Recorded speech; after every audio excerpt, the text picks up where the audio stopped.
Alrighty, welcome back to episode 2 of Plat'n That, the series where the Australian equivalent of Vin Diesel goes through trophy profiles and talks about the games that have been earned on them, maybe some that aren't completed. Spoilers, I won't be doing that on this account. Yeah, let's jump in. Our first non-me in this series is BeautifulTorment, a Canadian trophy hunter who has been trophy hunting for about 14 years. Their first trophy was in Resistance 2, which is a hell of a game to get started on. If I'm not mistaken, I believe there is quite a lot of stuff like multiplayer in that game, but I've sort of very briefly skimmed through the list. I've seen some very impressive stuff, such as that 2014 FIFA that you can see somewhere down there. But yeah, let's jump in. Before we do, if you would like your own list added to this series, do make sure to leave a comment in the comment section below and leave a cheeky sub. It always helps let me know that you guys are enjoying this series. Anyway, let's jump right in.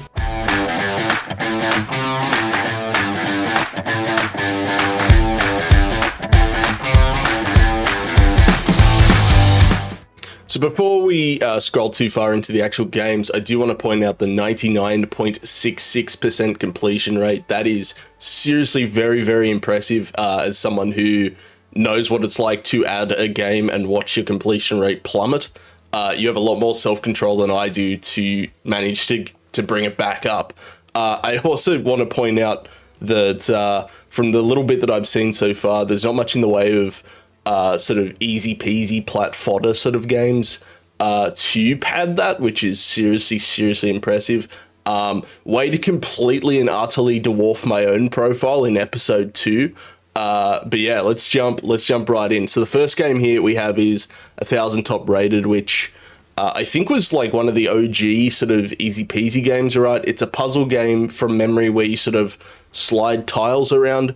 It wasn't on the store long, I don't think. It's certainly before my time trophy hunting, but definitely sort of an archive, a relic of trophy hunting history. We then have 13 Sentinels next. I would be lying if I said I know anything about this game. The next one up, we've got FIFA 2014. Now, this is an unobtainable platinum trophy. I think it went down in 2014, 2015. You can see there by the... Oh, I've got the thing off the... I'm starting strong. I'm doing it immediately where I don't have the game actually on the screen. A for effort me, Z for execution. But yeah, FIFA 14, you can see here that there are 16 unobtainable trophies. I think that's to do with... obviously the servers are down, but I think that's to do with some sort of ultimate team or multiplayer game modes. We then have a hockey 100% that is also unobtainable. There's 2 unobtainable trophies in this one. NHL is hockey, if I'm correct. In Australia, we don't really have... I mean, we have hockey, but it's not really as popular as things such as rugby or cricket.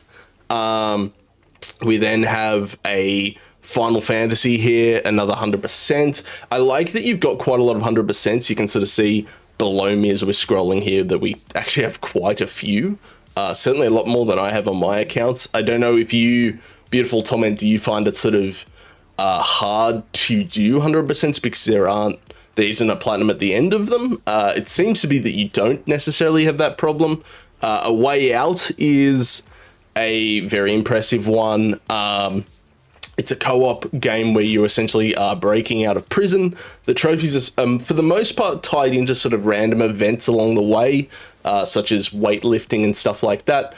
It's one that I have that I've personally been meaning to get round to at some point. Hashtag no friends. But this is another impressive one. I think, yeah, 4 hours and 13 minutes. So I think what you can do in this one is you can play through the bulk of the game, not necessarily earning any trophies, because I don't think any are chapter specific. And then I think you can go through and chapter select and clean them up sort of as fast as you can. The Order 1886 is another really good example of a game that you can do that sort of thing in. I see Abyss Odyssey, Aru's Awakening, Abs Animals. Animals, I think, is another one of those really early easy peasies, which is really interesting that sort of the easy peasies we've seen so far, it's sort of the really early ones that we're seeing here, not necessarily your Ratalakas or your the fucking Penguin Z. I see Abzu, that's one I've been meaning to get around to myself. I played it for about 15-20 minutes when it was free last year or the year before due to the pandemic. This is a fun one. You're a diver exploring the ocean. I haven't got too far into it myself. I think there's ruins and stuff like that in later stages you can sort of explore a bit, which is kind of cool. Actual Sunlight, Adam's Venture Chronicles. Adam's Venture Origins is one I know about. I've never heard of Chronicles.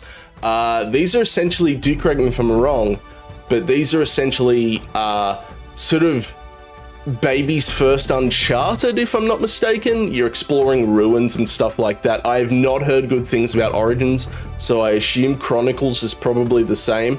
Now, the fact that it's got OR next to its name there makes me think it was re-released at some point, because OR is original release. I believe the game that comes to mind when I'm sort of saying that is the Sinking City. Due to publishing agreements, it had to be re-released at some point. I think this is the same thing. Is Chronicles the same game as Origins? Is it a re-release that's changed the title or something like that? I'm not entirely sure. Adventures of Mana, that's a charming little RPG. We've got Air Memories of Old. We've got Alan Wake. This is the remaster, I believe. In fact, I can see it in the little picture. Alan Wake is a fantastic game. It's one I've been meaning to get to myself. It's got paranormal first-person shooting and stuff like that.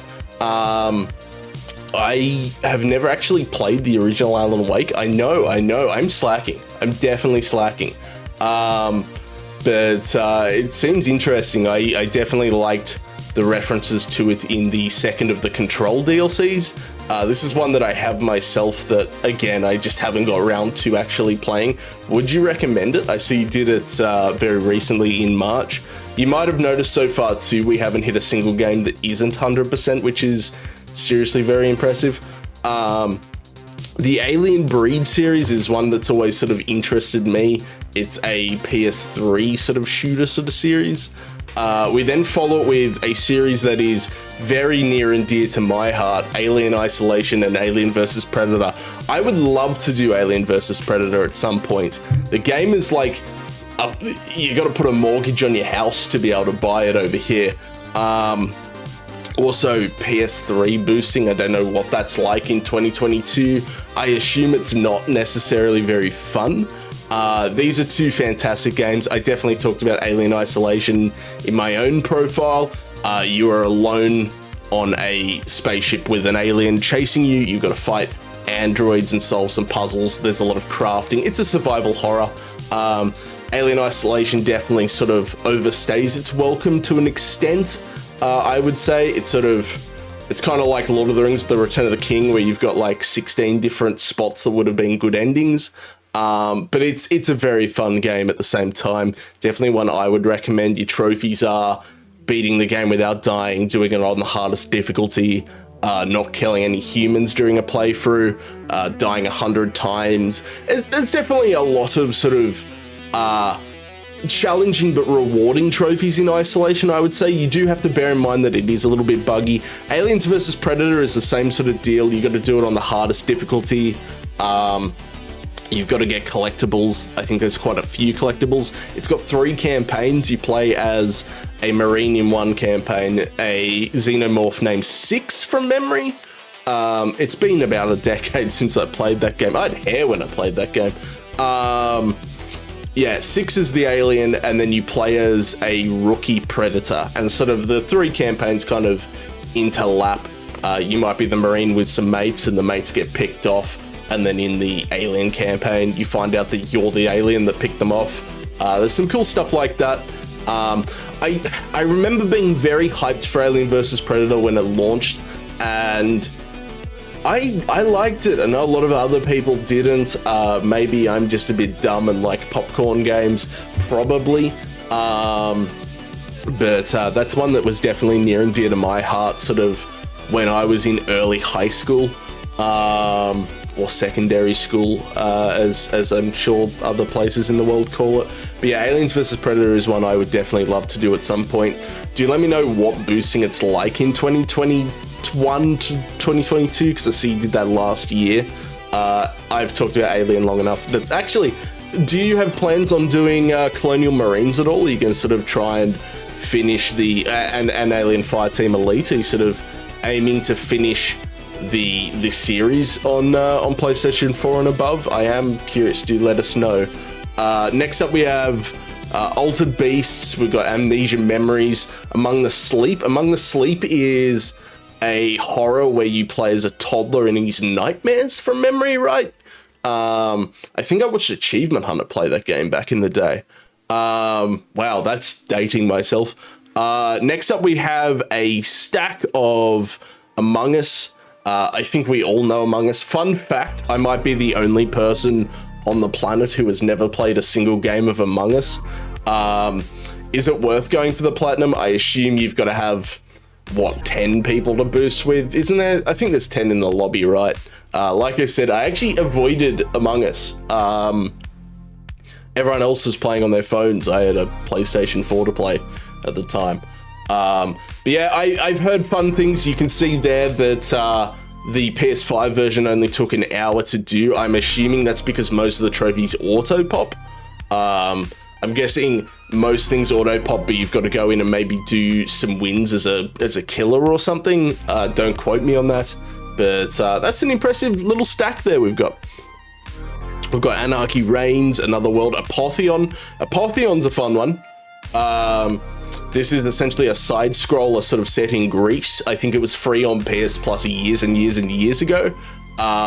It's one that I actually, funny enough, I was looking at doing earlier this year, but sort of I forgot about until seeing this, which is sort of refreshed my mind. I need to go back to it. I think it's relatively quick. You can sort of see, well, you can see I looked at this game in the time that PSMP Plus has had its guide thing up, because you can see it's a 3 out of 10 and it's one playthrough for 12 hours, which is not bad at all. I think it's a side scroller, but you check out a bunch of environments. I know there's one in like a sewer. I think there's one in like a forest.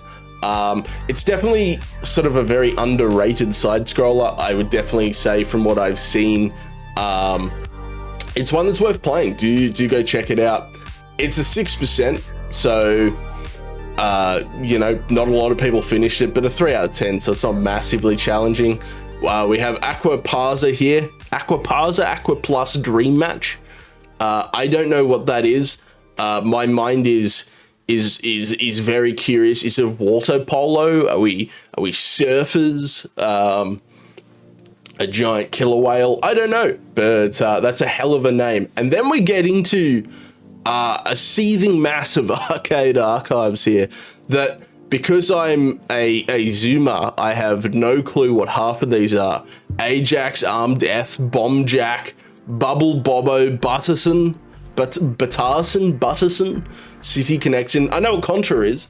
I'm also seeing that Contra was one of your fastest completed, but also one of the less commonly completed. That's interesting to me. In fact, you did it, for comparison, you've got Butterson was 1 hour and 43 minutes for an 87% completion rate, but Contra only took you 20 minutes for a completion rate of 43.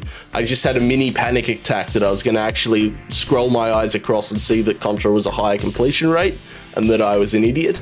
Thankfully not the case, so go me woo. But Cosmo Police Galavan, Crazy Climber 1 and 2, Double Dragon. I know what that one is. I know what Double Dragon is.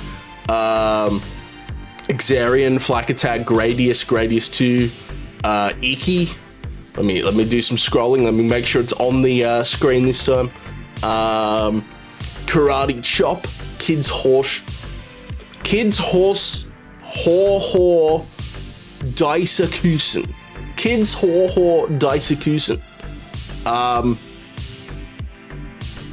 Fair enough. Magmas, Matt Mania Exciting Hour, Mooncrester, Mr. Geoman, Ninja Kid 1 and 2, Nova 2001. I bet when that game was released, 2001 felt like a distant future. Raiders 5, Renegade, Rygar, Salamander, Scramble, Shanghai 3, Shasu Azumu, Soldier Girl Amazon, Solomon's Key, Star Force, Super Dodgeball. That one sounds kind of fun. I like Dodgeball. Terra Cresta, The Legend of Cage, Twin Bee, and the Japanese version of Wonder Boy? Is that what that says? Hold on, let me open this up real quick. We'll see what the Japanese one is. It is. Why did I think this would help me? This is. Can you see that I'm not the best planner of all time? I think this is Wonder Boy based on the picture that you guys can't see, but yeah, I think that's Wonder Boy. I think we've got Wonder Boy there. We then scroll down into the Arcade Classics Anniversary Collection. I believe that this is a collection of several of those games. I do know that some of these collections are actually fairly difficult. We've got Dig Dug here, we've got Galaga, we've got Miss Pac-Man. I know most of these ones here that have the Platinums, these are sort of more popular classic games. Arcania is an RPG that I believe didn't necessarily release too strongly. We've got Ark Survival Evolved. I see 3 hours and 13 minutes. Oh, you cheeky. You used the console commands, didn't you? I'm onto you. Congrats on the 100% though. This is where I expose myself. When I went to use the console commands for the 100%, because there's 600 collectibles and ain't nobody got time for that, it crashes every single time. So, is it easy to do that on PS5? Does it work on PS5? Because I tried it on PS4. So if you did it on PS5 and had some success, do let me know. I will absolutely take advantage of that. Arcado Series 01 Jump. I have no clue. We've got two of them. We've got 03 Pixel. Come on, man. Where's 02? Well, you got to complete the series. Where's 02? We've got Army Corps of Hell. This is a Vita game. It's an ultra rare.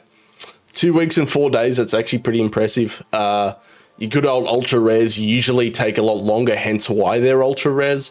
I'll move to the Devil's Cartel. Now, is this the one that requires the mask? Is this... I don't think it is, because it doesn't say that it's unobtainable. I do know that one of the Army of Two games is notorious to be flagged on PSMP because the servers went down where you had to upload a custom-made mask. But these are amazing games. It's essentially you and an AI partner fighting through your mercenaries from memory. It's been a while since I played Army of Two, but these were some of my favorite shooters from that era. These are really, really good games in an era that was stacked with good first-person shooters. I would highly recommend the Devil's Cartel. If this one isn't unobtainable, I don't think it is. I know one of them is, but this one doesn't seem to be the one. Astro Tripper is next. Auditorium HD. The Awesome P. Eat your greens and you become big and strong like Beautiful Torment here. We got Back to the Future, Episode 1. These are actually some of the original Telltale games, if I'm not mistaken. I think they did Jurassic Park before this. I think they even did stuff like Lost and CSI tie-in games. But this is some of their really early stuff before they did The Walking Dead Season 1 that sort of skyrocketed them to fame. Bard's Gold, I have no clue what Bard's Gold is at all. Bastion is a game that I believe I've heard mixed things on. If I'm not mistaken, Bastion's devs are the ones that would go on to make Hades. I'm just going to do a cheeky double check on that just now. But I believe they're the ones that went on to Supergiant Games. Yes, they're the ones that went on to do Hades and Pyre, which I believe, if you know the YouTubers Plat'Chums, shout out to them. They're doing Pyre in this month's monthly challenge. So if you want to complete that, do look into that. Shout out to those fellas. They make fantastic videos. Yeah, Bastion is the first of their games, I believe. It could be the second. I'm not entirely sure which one came first, Bastion or Pyre. I do know it's fairly popular for a lot of people. I do know a few people that didn't really rate this one too much as well. But 2 weeks and 4 days is not bad, given that I know Supergiant games can at times be a little bit rough. One thing I will note is we went through the entirety of the A's without an Assassin's Creed. I'm very distraught. I'm very upset. I was looking forward to spending 3 to 5 working days on a series. But I guess, hold the phone. I guess I'm about to do that on Battlefield, because we've got a million of those here. Battlefield 1 is first up. This is one I would love to do myself. How did you go with the server stuff for the DLCs? Because I do know that the DLCs require you to have weapons. I do know that they're pretty much unplayed at this point. You have to rent servers, if I'm not mistaken. The trophy list for Battlefield 1 is very straightforward. You've got a campaign that you've got to beat on the hardest difficulty. You've got to collect some stuff. Most missions in the campaign have a level-specific challenge. I remember there's one where you're flying around between blimps. That's a bit of a challenge. I think you've got to kill 10 enemy planes in 10 seconds or something, and the smoke makes it very, very difficult to do. I know that if you have a physical version of the game, you can take it back to being unpatched, and it's easier to do that challenge. That's a Battlefield I really liked. It's the one that sort of got me back into the series. I'd played it a lot on sort of the PS3 era on PC, so Bad Company 2, for example. But I'd sort of lost my way with Battlefield 3 and 4, which we'll get to in a second. But Battlefield 1 sort of really brought me in, and then Battlefield 5 was also quite fun. Battlefield 1943 is one of the older Battlefields I was talking about. From memory, it's got some really fun maps. You can see Beautiful here did it in 2012. It's a very fun one. I believe this one's actually still quite heavily played. I think you're probably gonna have more luck finding a lobby on 43 than you are Battlefield 1 at this point, which is kind of funny. There's no platinum to 1943, which I find that interesting. I guess it's because they kind of just probably ported it across from PC and Xbox 360.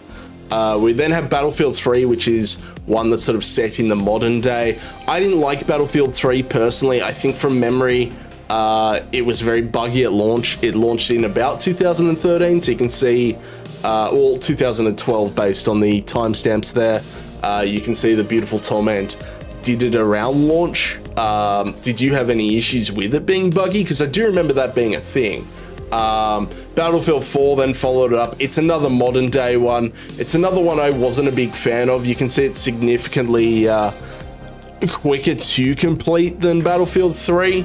I remember this one had grenade sniper rifles or something. There was a shotgun grenade launcher that was bugged, so it had sniper stats or something, which is horrific when you think about it.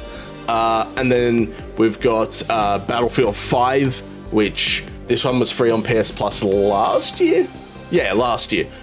This one doesn't have any DLC. The trophies are incredibly straightforward. It's beat the campaign on the hardest difficulty.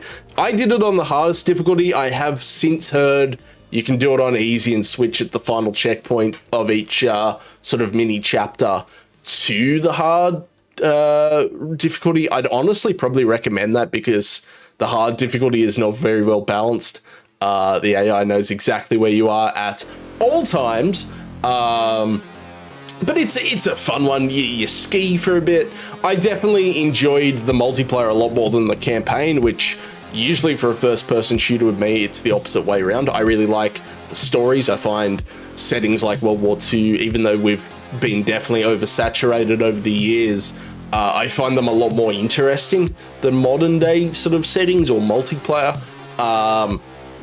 So Battlefield 5 was kind of interesting, but the campaign did nothing, in all honesty. It was essentially just a series of tutorials, the same way the Star Wars Battlefront 2 is a series of tutorials for a campaign.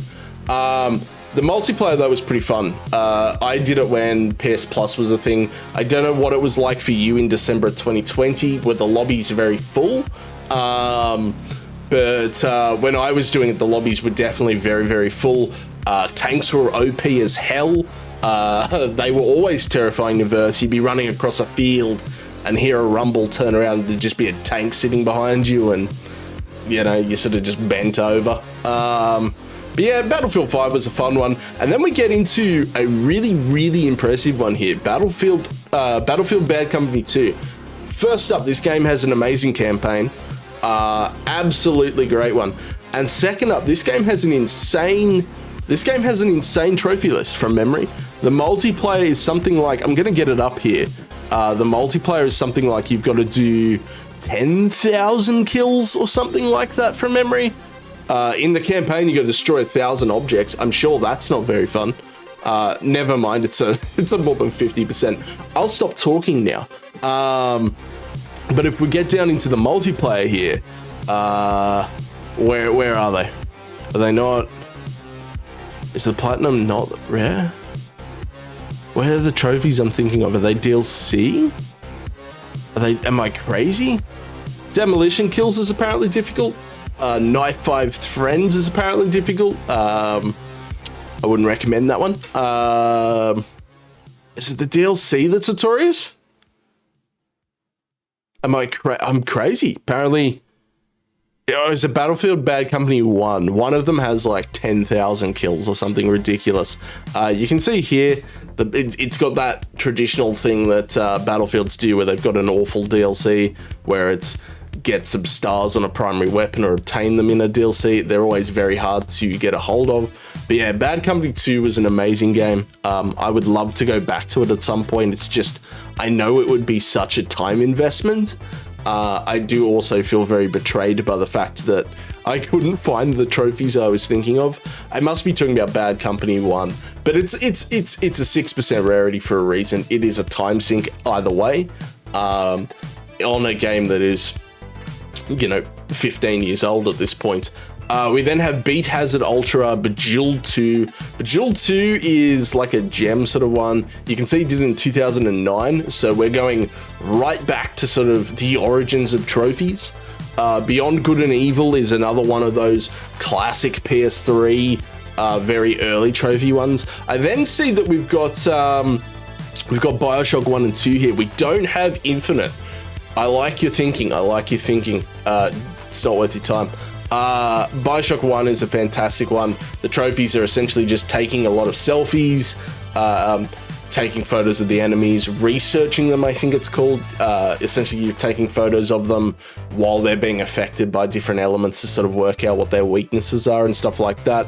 I believe you've got to upgrade all of your weapons, use all of your tonics, and all that sort of fun stuff. Bioshock 2 is kind of just more of the same. But it's got a really good DLC. Den of Minerva's Den, I believe it's called. That's a fun one. That's definitely a fun one. Blair Witch is next. Is Blair Witch worth playing? I'm genuinely curious. I know it's a walking simulator horror based on the movies, but is it worth playing? I've heard very mixed things. I know there's a couple of different endings. There's a doggo, that sort of fun stuff. The next one that I note here is Bloodborne. Sorry, I will be moving probably a little bit faster in this review just because there are so many games to do. Bloodborne 100% is very impressive. I'm a massive fan of Bloodborne. I have the Bloodborne Platinum and 100% on an old account that I had. And it's not the most difficult of the Soulsborns. You essentially get all the weapons, get some armor sets, get some jelly, do some endings, and then the DLC. I believe the umbilical cords are the only missable thing, but overall this is a hell of a game. Bomberman Ultra is no slouch either. That is a OG PS3 HUD 100% from memory, isn't there? I believe you've got to blow up 1 million objects or something ridiculous like that. It's based on the classic Bomberman games. We then have a very impressive Borderlands collection here. I see you don't have Borderlands 3. Again, someone of taste, you love to see it. Borderlands 1 Japan. So, Borderlands 1 Japanese. Let's open this list. You might notice that this is the first game we've seen on the list that isn't 100%. And there's a reason for that. If we open this list up, and we do a cheeky scroll, I love how it's slightly resized. That is frustrating, to be honest. That is frustrating compared to the regular page. If we scroll down here, look at that. See how they're orange? So this DLC here in Japan was never released. This is a DLC that was promised. It was released in every other region, but it was not released here. You can sort of just see it being cropped out on the screen there. All of those zeros on the right-hand side. No one has obtained those trophies at all. That sucks. I feel bad for you. That is a rough one. Did you? Yeah, you did it around the time where they would have been promising the DLC, I think? Or did you know going in that was unobtainable? I am curious to sort of hear what you have to say. The rest of the series is 100%. You went back and you did the Borderlands 2 PS4 DLC that came out a couple of years, well, a good number of years, 6 or 7 years after the game actually came out. They released a free for a period of time. I think you've got to pay for it now. DLC for Borderlands 2 to celebrate the release of Borderlands 3, which, by the way, you might want to complete the series, but it's not as good as these games. Pre-sequel 100% is very impressive. It's definitely kind of the most boring of these games to go through. One of the things that makes these Platinums as rare as they are is you've got quite a lot of challenges you've got to complete. That'll be, kill based or revive based or duel based. There's a variety of stuff you've got to do in the game. This is an impressive series to have. Congratulations. It's one that I would love to have myself, bar that Japanese stack, because that would hurt my soul. We've got Brawlhalla is next. That's kind of like a side scroller beat 'em up from memory. Brink. We've got Brink here. That was one of those big, hyped up games that failed to launch from memory. It was a first-person sort of arena shooter and hero shooter with abilities and stuff from memory. It really failed to do much. Brothers: A Tale of Two Sons. This is a game that was free on PS Plus from memory. No platinum, but you've got the 100%, which is pretty impressive. 2 hours. I didn't know it was that fast a one. We then have Bulletstorm as next. Bulletstorm is one that I personally really like that I don't think could be released these days due to some things that are in the game. You've got the trophies. It's an ultra rare, but I don't actually think it's that particularly hard. You've got to beat the game a couple of times. You've got to do all of the kills in the game, and then you've got to do some challenge runs. There is one multiplayer trophy you will need someone else for. It takes about an hour and a half to do. You've got to get a certain number of points on one of the maps. It's a fun game. Next up is Bully. This is one I'd love to do myself. This is a mid-2000s Rockstar game. You play as a bad kid that is sent to a new private school that sort of goes on a quest to sort of fit in. Gary's an asshole.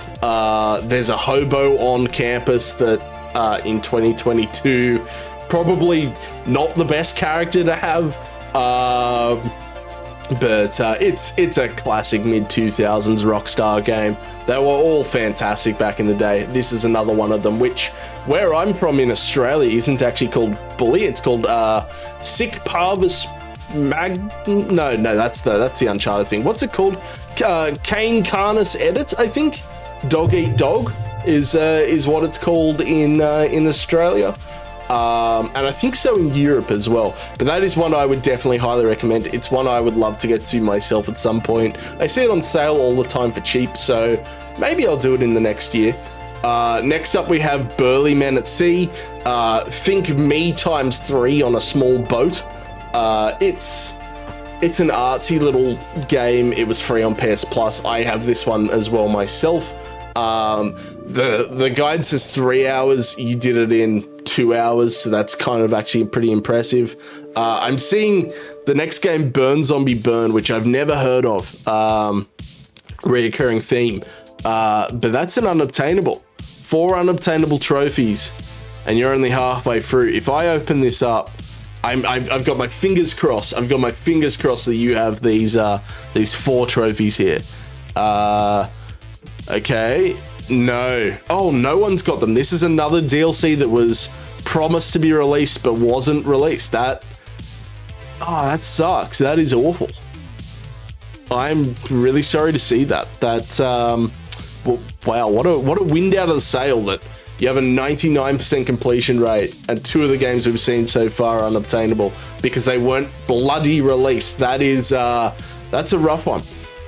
Next up, we have the Burnouts. You can see that the PS3 version is unobtainable. I believe they closed the servers. The remasters are fully obtainable. You've done it 3 times. I'm guessing you really rate this game. I liked it myself. I haven't done it because I know that I believe 2 of the trophies require 8 people, if I'm not mistaken. But Burnout Paradise is a really fun one. Think, honestly, sort of like Wreckfest, you've got a lot of crashing, you've got a lot of over-the-top camera angles and stuff like that when you do your jumps. It's a great one. Buzz Jr., if anyone had a PS2, you know exactly what Buzz is. It was a quiz show. No 100%. I do know some of the others do have platinums, and but they're obviously very unobtainable at this point because the servers have been down for a decade. This is an interesting one to see. What a relic. Call of Cthulhu, I talked about this on my own list. Call of Cthulhu is a mystery detective game, Lovecraftian. You go to an island, you got to solve a murder. It bugged for me. I see it didn't bug for you. A day and 17 hours. Very, very impressive. We then get into my favorite thing we've seen so far. We've got COD Classic, Black Ops Declassified, Black Ops 200%, and you haven't been flagged, so good work for that. Modern Warfare 2, Modern Warfare 2 Remastered, Modern Warfare 3, Modern Warfare Remastered. I assume you'll get Modern Warfare 3 Remastered when that gets done, and World at War. I am curious, Beautiful Torment, why haven't you done any of the more modern Call of Duties? Do let us know in the comments. These are some amazing games here. You've got the very early zombies attached on. A lot of these ones had multiplayer where you had to reach a certain level, for example. It was usually a prestige of 55. The campaigns in all of these are amazing. I love COD Classic myself. Definitely a heavy part of my sort of early childhood, I guess. Black Ops 1 has obviously got a phenomenal campaign. You play in Vietnam. What do the numbers mean? Mason. Declassified is a Vita sort of spin-off to Black Ops. I haven't heard great things about that one. Black Ops 2. I wasn't the biggest fan of Black Ops 2 in all honesty. The story is sort of a follow-on. I think it's 50 years after Black Ops 1. It's kind of more futuristic. It's got some cool stuff where the story kind of branches based on your decisions, but it didn't hold me as well. I didn't like the guns. I didn't like the guns in Black Ops 2 from memory. And then obviously the Modern Warfare trilogy is near perfection. Modern Warfare 3 is probably a little bit of a letdown compared to the status of 1 and 2. And then the remasters there are just the campaigns. They got rid of Spec Ops, which I was grateful for because Spec Ops on the PS3 kind of sucked. It was very challenging, but also very rewarding.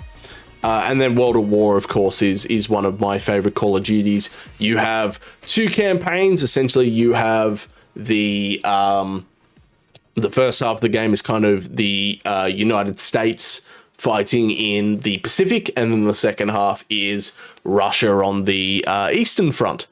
Next up, we have Castle Crashers, Castle of Illusions starring Mickey Mouse. I don't know what that is, but I'm intrigued. Castles. Man likes castles. I'll give it to him. Castlevania. These are obviously classic games at this point, a classic series. Symphony of the Night and Rondo of Blood I've heard is very, very good. I haven't tried it yet myself. Cat Lateral Damage. You play as a cat and you try and break as much stuff as possible. This is one I'd love to do myself at some point. Celeste is another one I'd love to do myself. Did you do the, I believe there's an exploit in Celeste, or not necessarily an exploit, but like a setting you can turn on where you take less damage or something, which makes the game a lot easier. Still a very good game. It's a platformer, side-scrolling platformer. You go from left to right. Very good game. I would definitely recommend Celeste. I am curious if you used the method that I mentioned. The Deponia series, is that the only Deponia that you got, or are they all named differently? Claire, I believe that was free on PS Plus at some point. Code Vein and Code Realize, not my sort of game personally, but I've heard very good things. I believe they're sort of not necessarily clones, but inspired by the Souls series with the combat, if I'm not mistaken. Conan Exiles and the 100%. Nice work. I'm actually pretty impressed to see the 100%. I would not be surprised. In fact, 2 years and 3 weeks, I'm going to take an educated guess and say that you started that when it was free on PS Plus. Same. I'll put my hand up. Same. It then released DLC last year out of the blue. But you've gone back and cleaned it up. Is it good DLC, or is it just use the dev console and sort of blow right through? Contrast and Control 100%. I talked about Control before in the Alan Wake sort of talk up. It's like a paranormal investigative third person shooter from memory. You have superpowers, you can throw concrete around. The gameplay is very fun. The game kind of dies whenever you go to a menu. The game just sort of has a mental breakdown and needs 3 to 5 working days to actually function again. Counter-Strike is a very impressive one here. I've heard this game runs like garbage on consoles, but this was one that is still obtainable. Actually, I can see that it's not gone down based on the fact that it doesn't have an exclamation mark next to it. 1 hour and 51 minutes. I'm guessing it's one of those ones where you can queue up a lot of trophies to then pop in bulk, such as, for example, kills and stuff like that. I'm also seeing here Crazy Taxi, which is a very, very old game, very classic game. You're essentially taking people from A to B with a time limit, racing the streets to get it done. Very, very fun game. We've got Crisis 1 and 2. Now, 2 is definitely unobtainable at this point. You can see the 16 there. You're essentially a soldier in a super suit. You can go camouflage. You've got a bow. It's a first-person shooter. Personally, I was never a massive fan of Crisis. I know the first game has been remastered, which is the one you have there, but it was also for a very long time sort of the staple graphical game in the PC community. People would rate essentially your PC's performance on how it actually ran Crisis 1 back in the day. I believe that was around 2007-ish, if I'm not mistaken. But these are fun games. There's a third one as well. I don't know if you have any plans on doing number 3. I don't believe 3 has multiplayer. 2 has multiplayer just based on it came out in that sort of era of PS3 games where every single game had multiplayer thrown in. So like the Fear series, for example, because that needed multiplayer. Dante's Inferno is essentially you play as a knight that goes to hell to go get the love of his life. You've got to go through the rings of hell. It's essentially God of War clone, but it's a very, very good one. I see you've even got the DLC, which I know is very, very rare. I think to get the DLC these days, you have to buy a very specific version of that game on disc, because the DLC was delisted on the PSN store years and years and years before the PS3 was delisted on the PSN store. Highly recommend Dante's Inferno. 1 year and 3 months. I'm assuming that was to clean up the DLC. Dark Cloud is correct me if I'm wrong, but this is a PS2 RPG. I know a good mate of mine, Bruce Man, has talked quite highly of Dark Cloud 1 and 2. I do have access to them. Maybe I'll go back and do them myself at some point. We now have the Souls series. If you're a stranger to the Souls series, punishing combat, very fun boss fights for the most part. Levels that are either really, really, really fun or swamps. You've got them all. You've got them all at 100% in very fast times. Dark Souls 1. If I had to rate the Souls series, I would probably, all the 3 Dark Souls, I would probably say 1 is my favorite, followed by 3, followed by 2.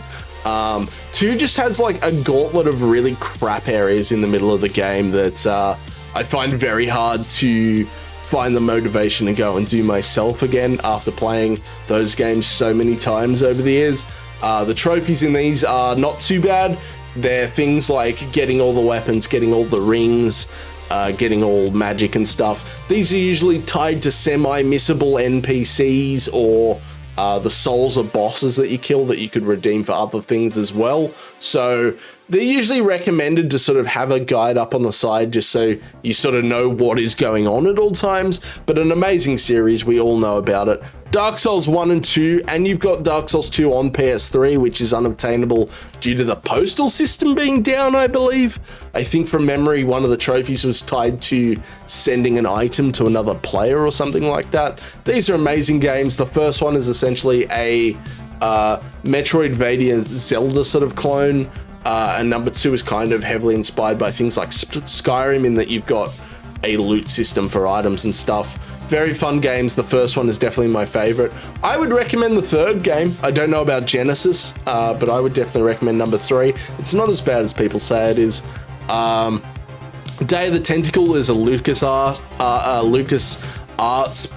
point and click from memory, if I'm not mistaken. This is one I want to get to myself. Dead Island and Dead Island Riptide are really, really impressive to me. I know you need 6 people, I think, for a lot of the trophies, or 4 minimum, but I think there's some arena ones that require 6, right?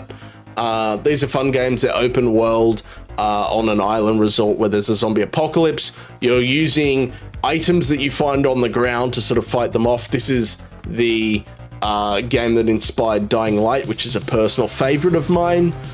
These were a bit buggy at launch, but I think they got fixed. I think if you were to play them now on either the PS3 or the remasters on PS4, they function fairly well. Dead Nation is another zombie sort of game. I don't know anything about this one. I do own it. I see it's an ultra rare, so that's tempting for me personally because I could go and do it. I don't know why I own it. Maybe it was free on PS Plus. Maybe it was one of those games I picked up because it was dirt cheap in a sale. I have quite a few of those where I'll go through sort of my list and be like, huh, I own that. I don't know what it is. This is one of those. You've done it 4 times, so it must be fun. The first one was done in 9 months, and then they got progressively faster. Dead Space series is next. I'm seriously impressed that you have the 100% in Dead Space 3. This is a game that kind of sucks, but is also very, very fun with another person. And I believe the DLC in Dead Space 3 is actually genuinely very good. These are survival horror that progressively became more action-based as the series went on. Essentially, stone relics are turning people into crazy aliens. You gotta shoot limbs instead of heads. It's a classic survival horror / action horror series. Extraction is a spin-off that... Okay, so you've got Extraction and Ignition. I believe one of them is an on-rails shooter. I think that is Extraction. Is Ignition the puzzle one? One of them's a puzzle one from memory. But you have the entire series, which is very, very impressive. The next ones I'm seeing here are Death Spank. I love the name. Thongs of Virtue. That's a name. That's a game that exists. Demon Souls with the multiple stacks here. I believe that the servers are down, so you can't get people to drop the items for you anymore. But these are very classic. These are what started the Souls series. You've got to collect rings. You've got to do souls. There's world tendency, so essentially, whether you are alive or dead during a world when you're doing all your killing affects the tendency in the world. This then affects the items and pathways that open up in a world to an extent. it's a series that it's a system that kind of sucks, and that's since why we never saw it in any of the future games. But Demon's Souls is definitely worth a play. It's funny, me going back and doing the PS5 version at the moment. I'm streaming it on Twitch. Shameless plug is shameless.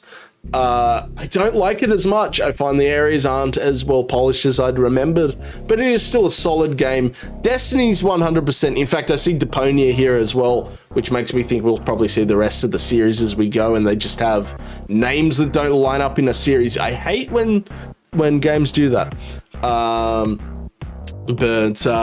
Destiny 100% impressive. Destiny, from memory, is one of those games that's kind of a little bit controversial in that I believe at this point in time, you need to own the DLC. You need to buy a DLC to be able to get the platinum. Kind of scummy, if you ask me. You did it in a year and 2 months. That's very impressive. I know a few people who have gone for the raids and stuff over the last year. We are Two-Face from Missing Collectible. When are you gonna go get that, man? You gotta clean that up.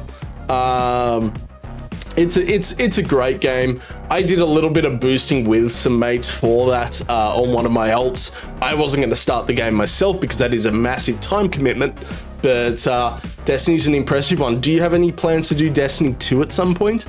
Next up, we have Destroy All Humans. You play as an alien that comes to Earth that abducts people.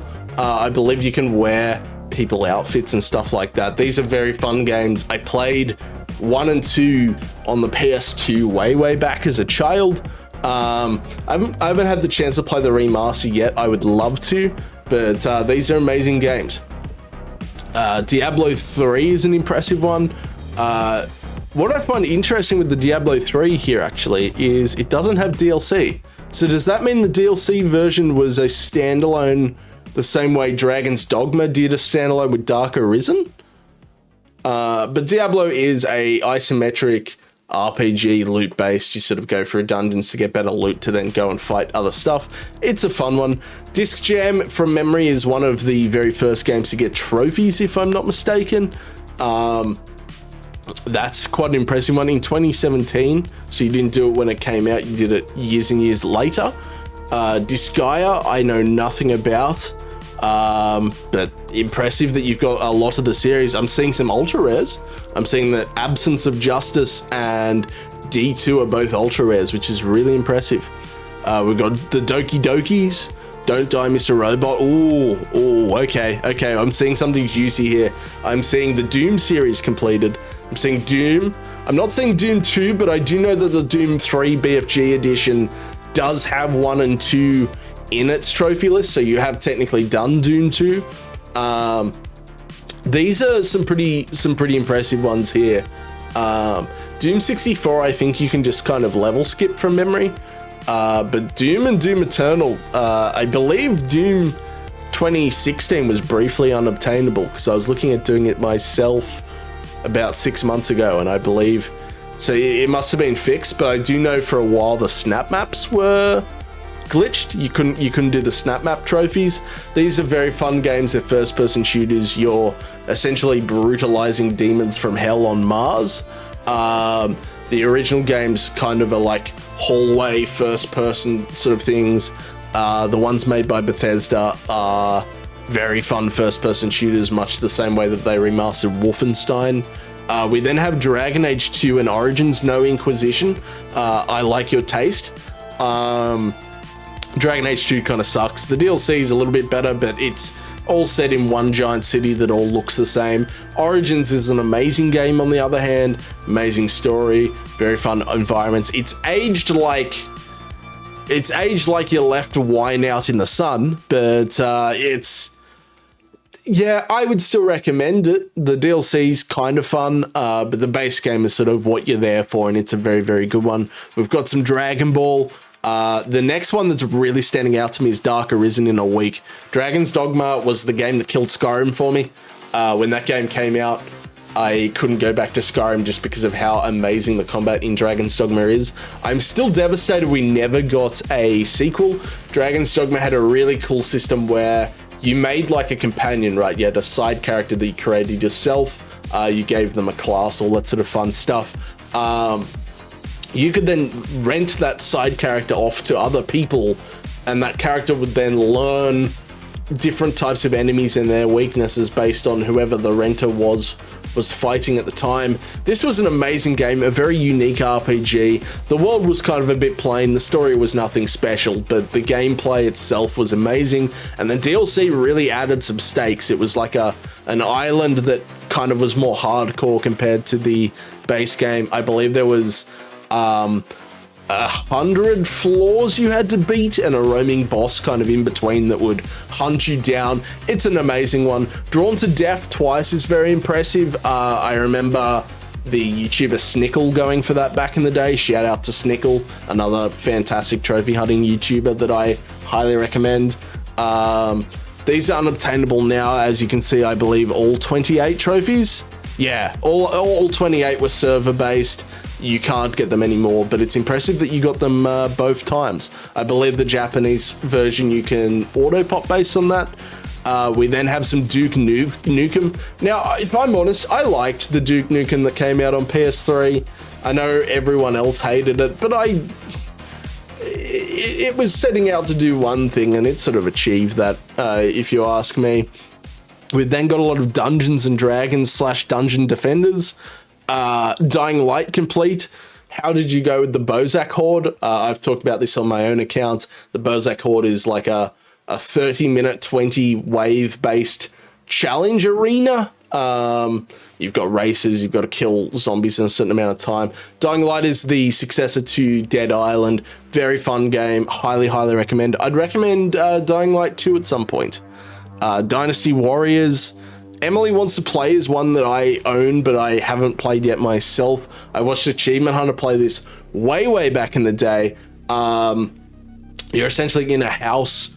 As the hours go on, different enemies come looking for you that have different abilities. Some of them might freeze when you're looking at them. Some of them you might need to look down at the floor, for example. I've heard very good things. Enslaved Odyssey to the West is a frigging gem from the PS3. Amazing game. I love to see it, and I love to see that 100%. Escape Dead Island, Ether 1. Everybody's gone to the Rapture.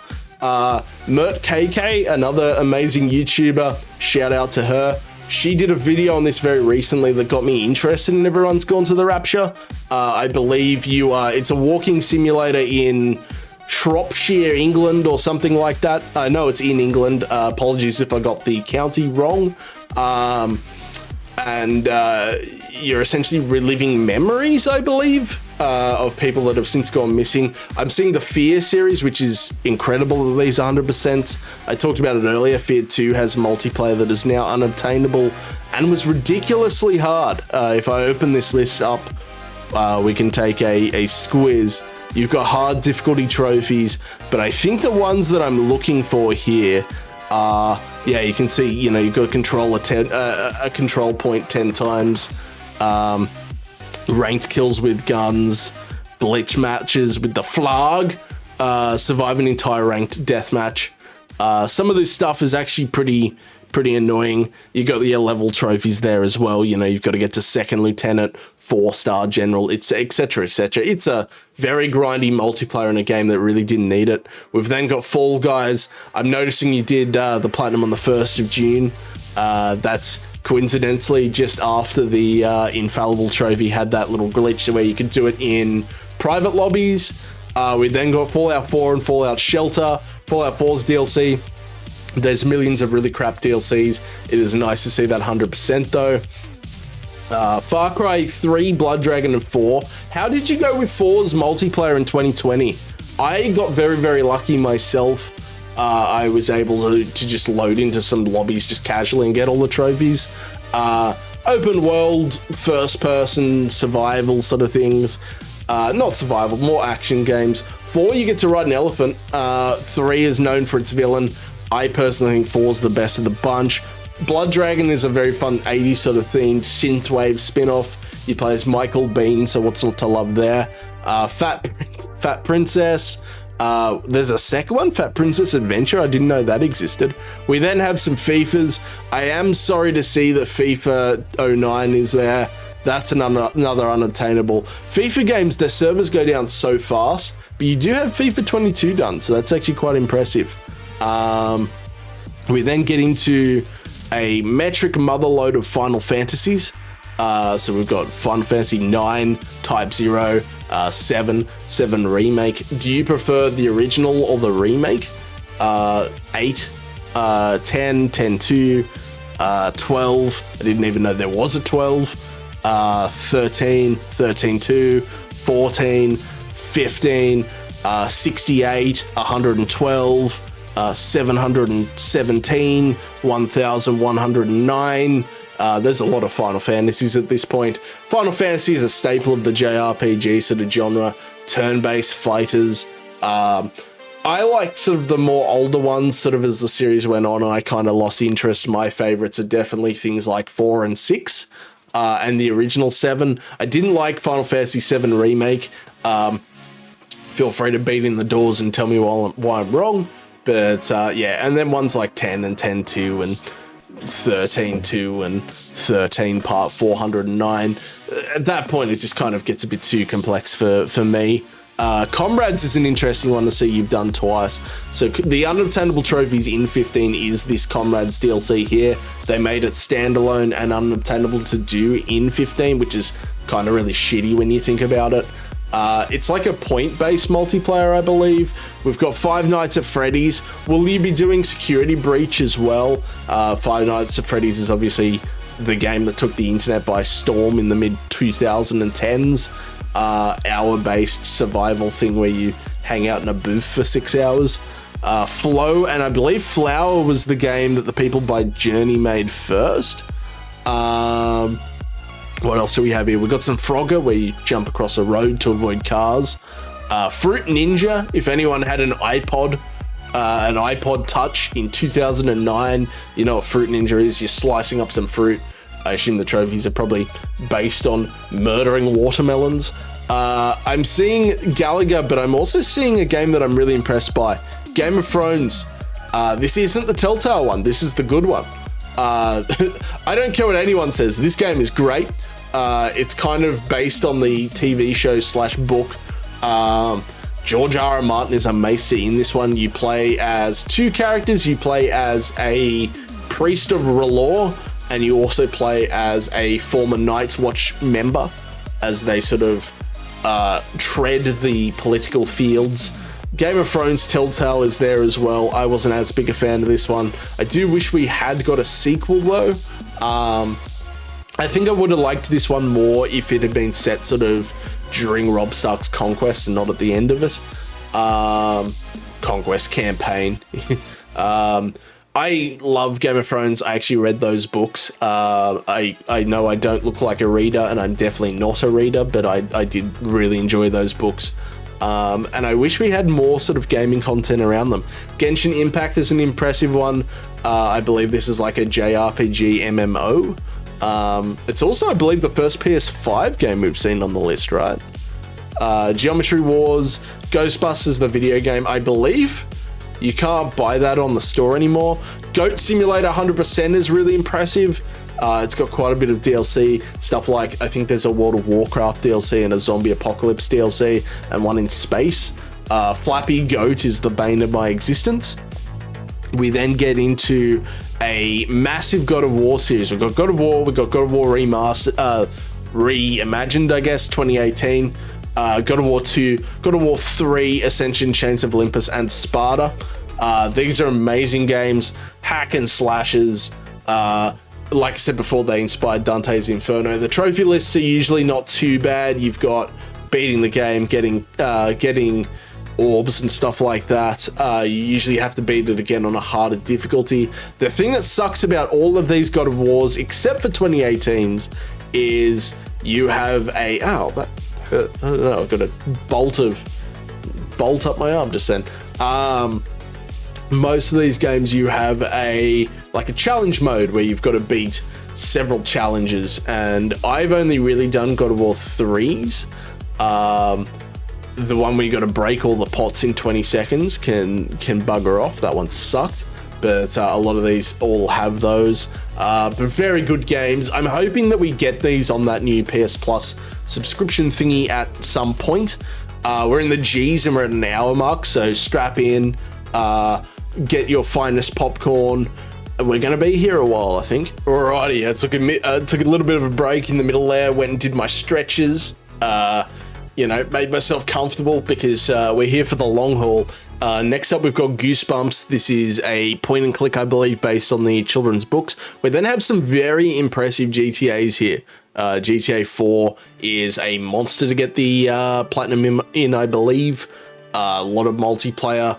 Petrovic, I think, is the trophy that comes to mind where you've got to get to max rank or something. GTA 5 is the same sort of deal. It's now unobtainable. You see Run Like the Wind and stuff be hacked all the time. Just do the PS4 version if you're going to play this one. I didn't like GTA 5 myself. I sort of found the story a bit boring. I like GTA 4's kind of really dark story. That was sort of more what I found interesting, and I liked the sillier sort of stories of Saints Row compared to sort of the GTA's kind of middle ground. Vice City has a trophy to get to 1 billion criminal rank or something, 1 billion or 1 million, that essentially involves 12 hours of shooting a helicopter.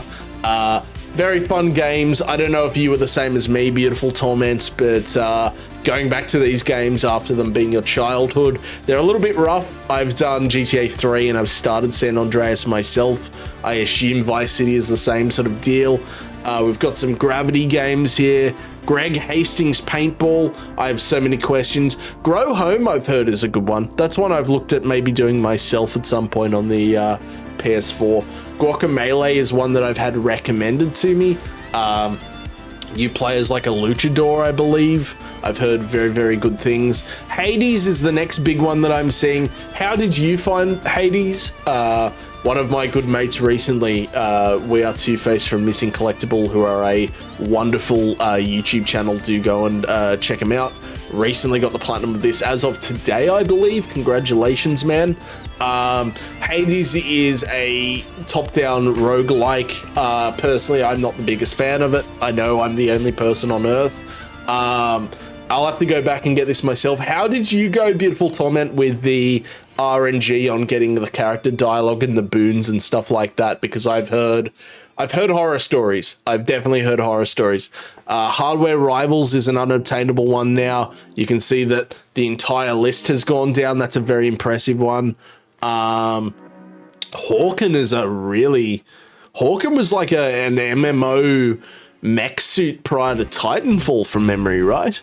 We've got some heavy fire games. You play as a tank in these. These are kind of very unique. I believe these were FromSoft or Bandai Namco before Dark Souls from memory. Helldivers is one I would love to do myself, but cannot be bothered to do. It's like a top-down shooter where you fight against waves of alien bugs. It's an interesting one because it's got a campaign, a global campaign that is based on the results of everyone on the mega servers participating, and some of the trophies are tied into that. So if everyone isn't chipping in, you won't win the global campaign and you won't get the trophies. That's the big reason I'm hesitant to start that game myself, in that I know the servers are probably very dead at this point, which means that would be very tricky to do. Hitman Go is like a puzzle version of Hitman. It's like a chess kind of thing where you move him along a tile board to get through. I'm seeing horse racing. I didn't even know that was a thing on the PS4. Did you win? Did you wear a fancy dress and a big frilly hat? Hotline Miami. This is a top-down sort of GTA, the original GTA's kind of spiritual successor. Very fun game. I have heard not great things about obtaining all of the masks. I do own Hotline Miami. I might do it at some point. I know the second game is considerably harder from memory. I Am Alive is the next one that I'm seeing here that is very, very impressive. This is like a post-apocalyptic sort of walking sim, I believe. Third person sort of one. You're exploring the ruins of cities and stuff like that. Ico was made by the people that did Shadow of the Colossus. That is another very good game there. I'm seeing the Infamous collection here. It hurts me to see that you don't have Infamous 2. That is by far my favorite one. You do have the spin-off to 2 though, Festival of Blood, which is the vampire one from memory. Infamous 1 is notorious for its trophy list. You've got to get all of the Infamouses. You've got to do a good playthrough and a bad playthrough. You then also have to get shards. Now the original Infamous is infamous in that it had Infamous is infamous.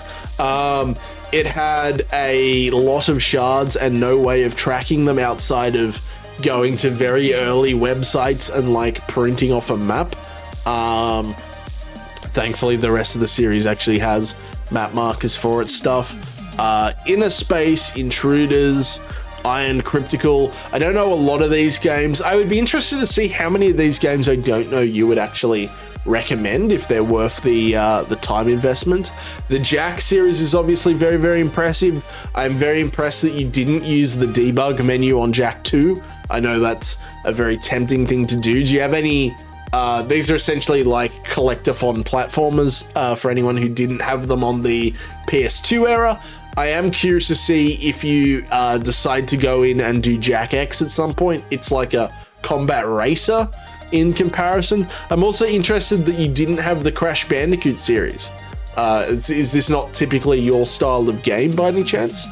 Jetpack Joyride, if you had an iPod Touch in 2009, you know what this is. You're essentially a jetpack dude go flying up the screen. I assume the trophies are very tied in with that. It's a low completion rate though. It is a very low completion rate, which is kind of surprising. We then have the Jurassic Park series I was talking about earlier. This was one of the Walking Dead's Telltale's very early series before the Walking Dead sort of skyrocketed them. Killing Floor 2, 100%, that's impressive given that they like to release a DLC every 3 to 5 working days. This is one that myself and a good friend of mine plan on doing at some point in the very near future. It's essentially kind of like COD Zombies. You are fighting waves of various different enemies on a map, and then there's collectibles on the map. Now, this is an impressive series. I reckon this is probably the most impressive series I've seen on this list so far, which is really saying something given that this list is like a fucking diamond. Killzone 1, Killzone 2, Killzone 3, multiplayer for 3, Shadowfall, and Shadowfall Intercept. Killzone is a first-person shooter series. You play as one of 2 factions that are fighting in space. The Helgen are kind of... World War II German-based. The other faction that I can't remember the name of is everyone else. 2, 3, and Shadowfall all have multiplayer. Shadowfall, you can do the multiplayer with bots for the most part. There's one trophy where you'll need one other person that takes 10 minutes tops. But 2 and 3 are notorious for their multiplayers. I believe you need to be first on the leaderboard after a week. For trophies in Killzone 2. I mean, you can see there, the 100% is 0.89 and 0.81% completions respectively. Seriously impressive. The fact that you did Killzone 2 in 2 weeks is very, very impressive. That's a hell of a time commitment that you have there. And then Shadowfall Intercept is actually just Killzone Shadowfall's multiplayer standalone. You can auto pop most of the trophies, but I do believe there are 2 that you have to go back in and do some of the abilities for. And then you have Mercenaries, which is the Vita one. I believe there's a trophy for killing 10,000 enemies. I don't have a Vita myself, but that is one of the games that I would love to play myself. I actually mentioned that in my Discord last night, funny enough. Kitten Squad, Knights of Valor, Kung Fu Rabbit. I've never heard of Kung Fu Rabbit, but boy, do I want to know everything about Kung Fu Rabbit right now. Lara Croft Guardians of Light and Temple of Osiris is sort of weird, like top-down Lara Croft sort of games, or Croft sort of games. Lara Croft. My Australian accent is betraying me right now. Not particularly good games, I don't believe. I believe that they're completion rates are sort of so low just because they don't have platinums and weren't massively well received. We've got Last Rebellion, Legends of War. I am curious how you actually find a lot of these games. I'm seeing a lot of stuff for the first time, and I thought I was reasonably well versed. Lemmings Touch, Letterquest. I've heard of Letterquest. That is a very classic early 100% without a platinum. The Life is Strange series, you essentially play as a character with sort of like baby superpowers. The first game you could turn back time 30 seconds, I believe it was. The second game you can yell, or Life is Strange Before the Storm is what I mean by the second game, not Life is Strange 2. I haven't had the opportunity to play that one yet. I'm not the biggest fan of these games. I thought True Colors was the only really actually good Life is Strange. The first game is good. I just kind of felt it dragged on. You've got all the stuff where you go and do, your art display in Seattle and stuff like that just didn't really, I felt they didn't really need to be there. The trophies are very straightforward. You're taking photos of stuff in levels. You're collecting stuff in levels. That's pretty much it, in all honesty. Lightning Returns Final Fantasy. It's another bloody Final Fantasy. They're everywhere. We can't escape them. We're going to probably find at least 6 more hidden in the list somewhere. Limbo's an impressive one. I love Limbo. It's a game I plan on streaming very, very soon. There is a trophy to beat the game in less than 5 deaths from memory, which is a little bit of a concern. I see it took you about 1 year and 4 months. Is it because you did the rest of the trophies and you then had to come back and clean that up by any chance? The Little Big Planet games are very heartbreaking here. I believe it was Little Big Planet 2. One of these games had its server shut down recently because people hacked them. It was very abrupt, which I imagine left a lot of people hanging, which kind of sucks. The good news is on the PS5, Sackboy exists, which is kind of a successor of sorts. These are fun games. You've got a lot of people made a lot of custom levels. You've got a lot of trophies associated, things like time trials and collectibles and all that sort of fun stuff.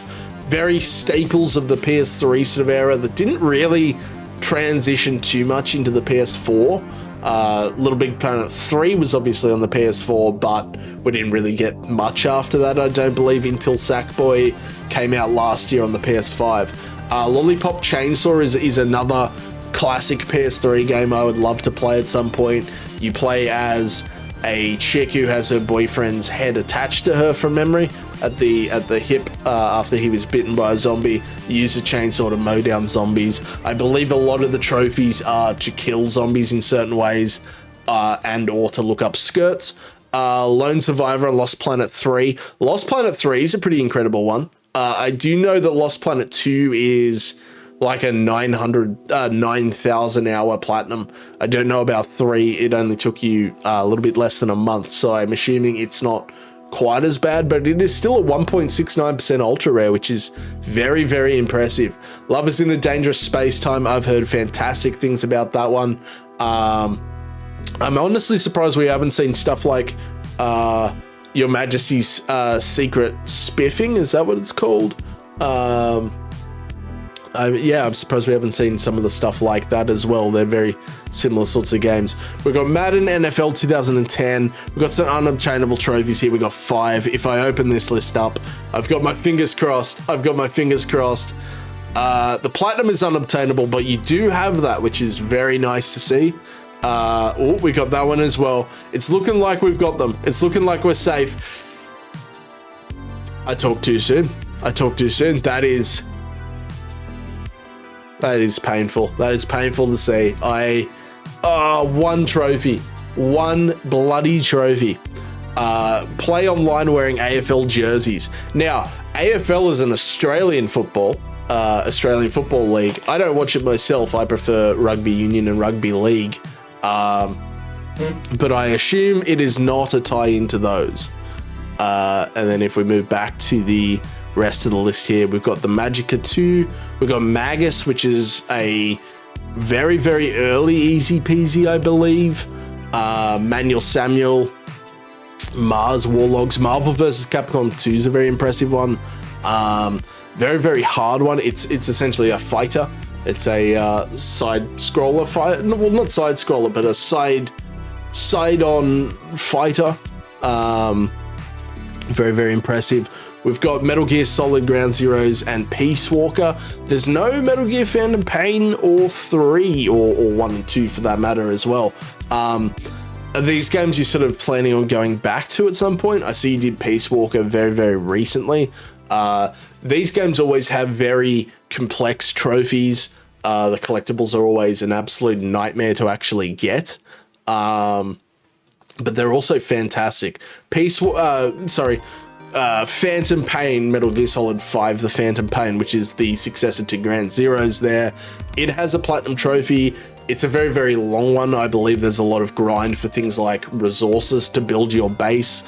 You've got a zoo that you've got to collect animals for. You've got to abduct all of the peoples. Very, very fun game though. I was always very let down by how the campaign went. I know that Kojima didn't necessarily get all the time he wanted to develop the game before its release. So you've got the first half of the story is very, very good, and then the second half is pretty much just a recycle of the first half. We then have Minecraft here. Wow, hold on, PS4 has unobtainable Minecraft trophies? Oh, I know what these will be. So, they aren't necessarily unobtainable. If I open this one up, they aren't necessarily unobtainable. Minecraft has very miscellaneous trophies. You can see you've got basic stuff like use a plank to make a sword, and then you have kind of harder stuff like enter the end, beat the ender dragon, all that sort of fun stuff. But there is some PvP trophies down here. If we scroll, you can see them here. I've earned them as well myself. You've got the Hunger Games expansion pack there, and then there's a second pack here, which is snow-based Hunger Games, essentially. These are unobtainable on any version of the game you'll buy from now on. The version you need to buy is like from 2014. If you see there with the two thumbnails, the PS4 version you need to buy has to have the PS3's thumbnail as the game's art cover physically. And that way, when you then load into the game, you have access to the legacy menu. So it's not 100% unobtainable like this is suggesting. If you look at my own list, it took me about a year and a half to get those trophies because it took me a year and a half to actually find a copy of the game that I needed for that. I'm now going to take another mini break because I need to drink. My throat is very parched. So I'll be back in, just a second for you guys. Alrighty, and I return. So the next one up that I see here is MLB 13, the show. I believe the show series were kind of you did it in 4 minutes. They are the very sort of quick, almost like a prelude sort of thing to the MLB games themselves. I think NBA did a very similar thing as well from memory.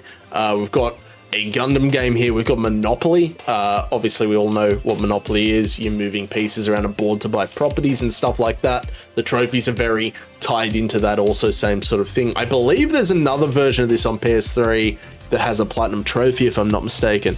Monster Jam, Moon Diver, Moons of Madness, a lot of moons on this account. Mortal Kombat, the arcade collection's a very, very impressive one. As you can see, relatively low completion rate here. We've got a couple of very indie horrors here, such as Murder House.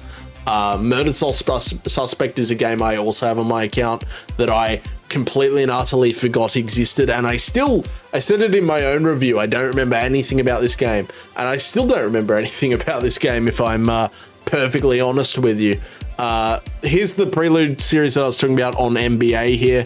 You've got 17, 18, and 19. They were always very, very quick and very, very easy, but I believe, as you can see here with the unobtainables, they always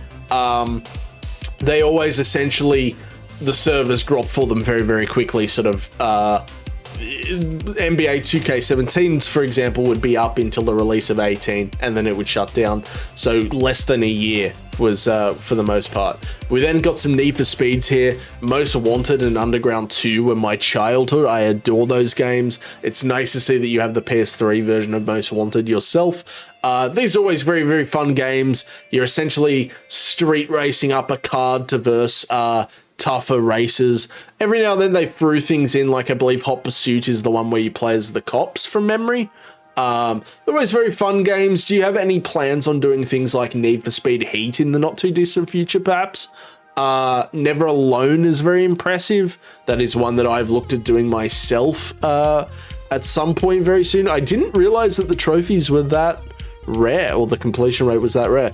Ni no Kuni, Wrath of the White Witch is kind of like a JRPG meets Pokemon. You're exploring a world sort of Final Fantasy style whilst collecting an assortment of various little monsters that'll fight you. I don't know massively much about this game. I've sort of watched other people play it on and off over the years. I do know that the start of that game is really bloody grim. Like the story is genuinely depressing. Nier Automata wasn't my kind of thing personally. I see might not necessarily been your type of thing, given that it took you 5 months to do. Nightbook. We've got Nobby Nobby Boy. I don't know what that is, but based on the cover there, it's a little bit of a trophy game.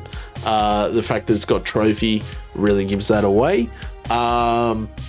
We then got Oddworld New and Tasty and Stranger's Wrath. Stranger's Wrath from memory was the one that was like an original Xbox exclusive. It had like a dude with a rifle on it on the front cover from memory. Oddworld is kind of a very interesting sort of series. It's a side scroller that usually has very time consuming trophies. You usually have things like collect all of the people, make sure that they all sort of get through to the end of the game without dying. It's a puzzle based sort of thing. They came out on the original PlayStation. Definitely worth a look into. I've heard very mixed things about the most recent one, however, which kind of sucks. Okami HD, Olympic Games Tokyo 2020.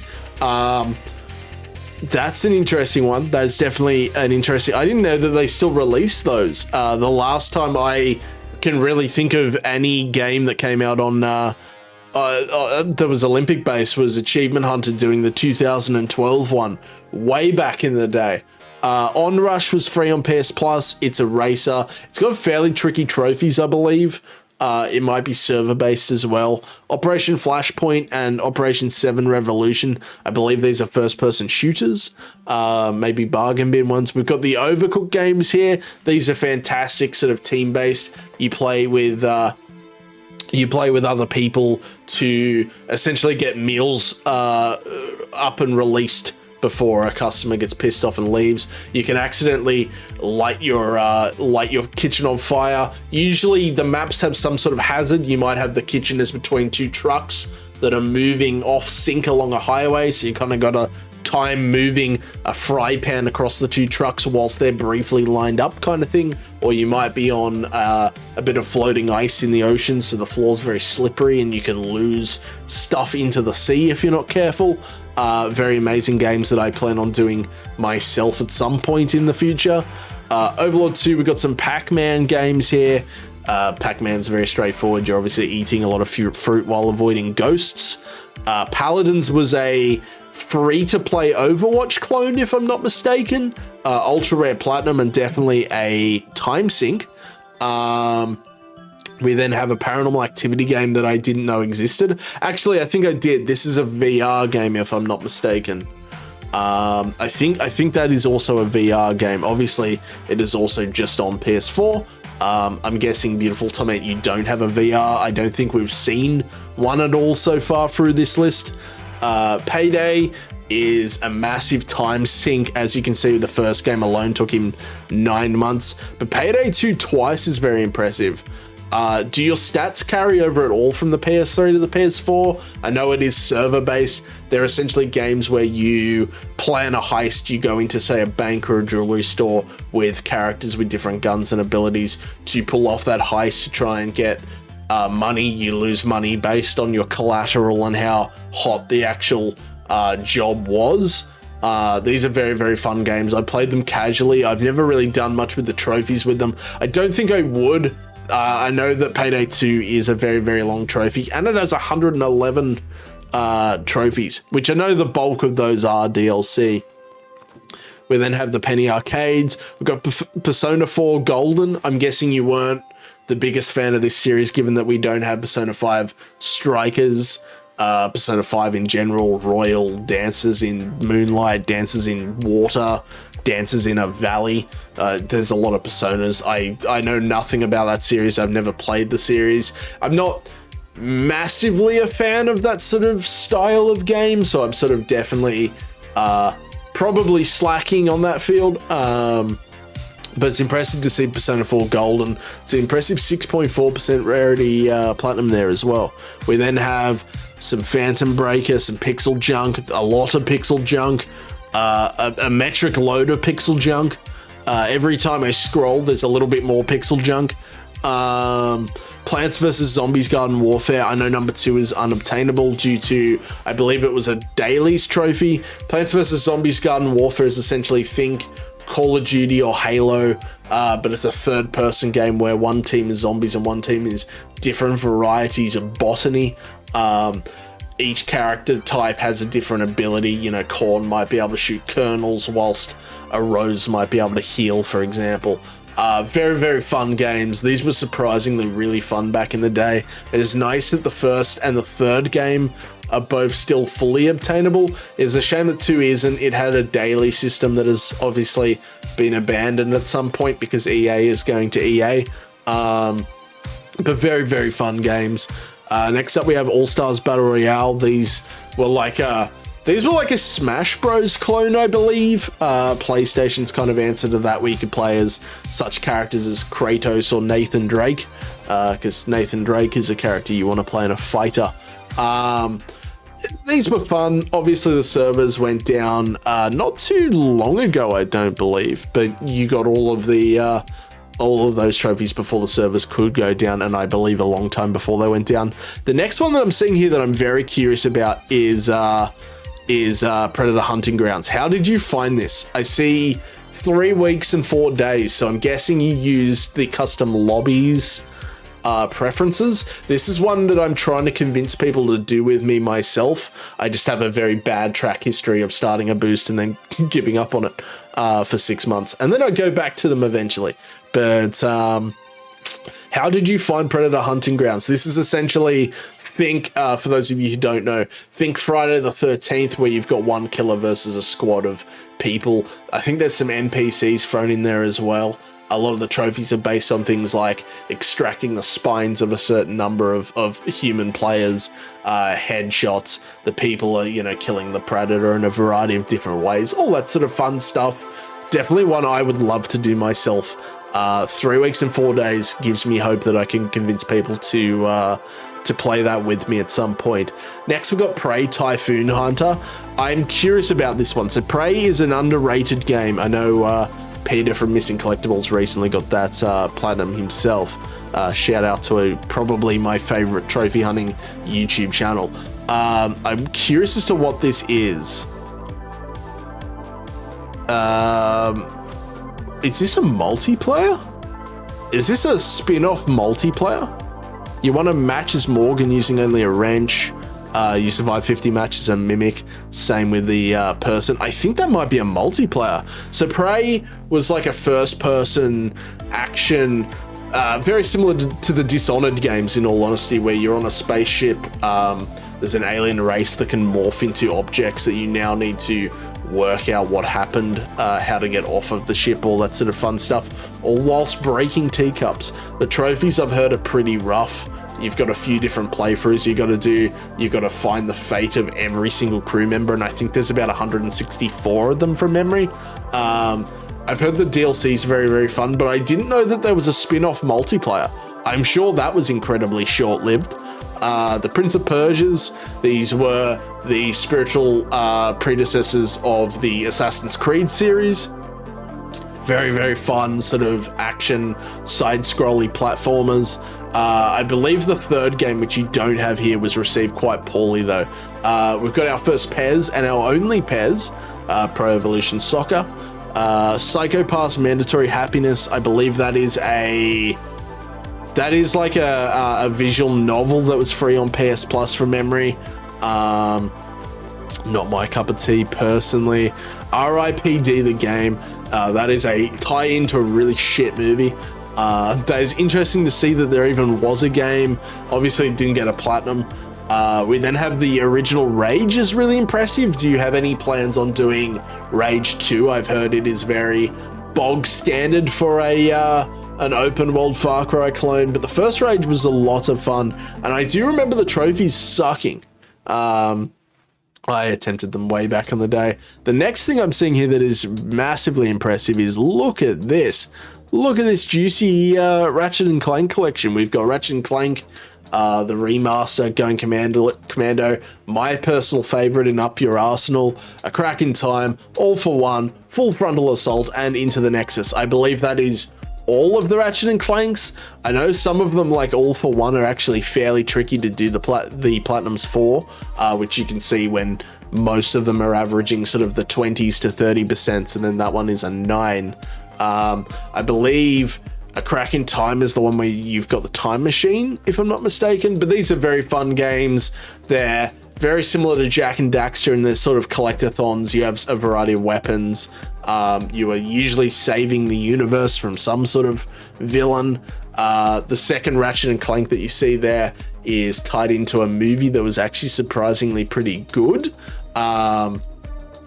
You don't have the PS5 version just yet. We do know that you have a PS5 though. So do you have any plans on wrapping this one up in the not too distant future? I know that the PS5 Ratchet and Clank is one I plan on starting very, very soon. Maybe on stream, maybe not. I'm not entirely sure just yet. The next thing we got here, if we scroll down, is the Raymans, which is another very, very impressive series here. We've got, I believe, a Chinese stack, if I'm not mistaken. CN, I think CN is Chinese. Does it let me know if I hover over it? It doesn't. That's embarrassing. And then Rayman Origins. You don't have the one that I believe takes like 6 months to get the platinum because you've got to do a metric butt ton of weeklies. Next up, we got Realm Royale. I believe that was like an Ubisoft battle royale. Their sort of answer to things like Warzone and that sort of fun stuff. Red Dead 100% is very impressive. I believe poker sucks. I think you've got to get like 10 people together for a poker match. Some of those DLC multiplayer trophies are very, very difficult to do these days. I think you also have hacked lobbies now as well, but the single player is very, very fun. Red Dead 2 is another amazing one there. Red Faction Armageddon, another really impressive PS3 platinum. Red Faction platinums usually involve breaking an absolutely insane amount of stuff. I believe this one has multiplayer as well. I know one of them does. Very fun games. You're essentially on Mars. You're essentially part of a rebellion that is fighting against the local government or military body. Very fun games that I remember very fondly. I remember you have a sledgehammer as your sort of unique primary weapon in those games. The next one that we've got here is Remnant from the Ashes. I love Remnant from the Ashes. I streamed this in December. Shout out to Epic from my community for suggesting this game to me. I don't have the platinum and I don't have the 100%. For those that are interested, Remnant from the Ashes is a Souls-like, but you have guns.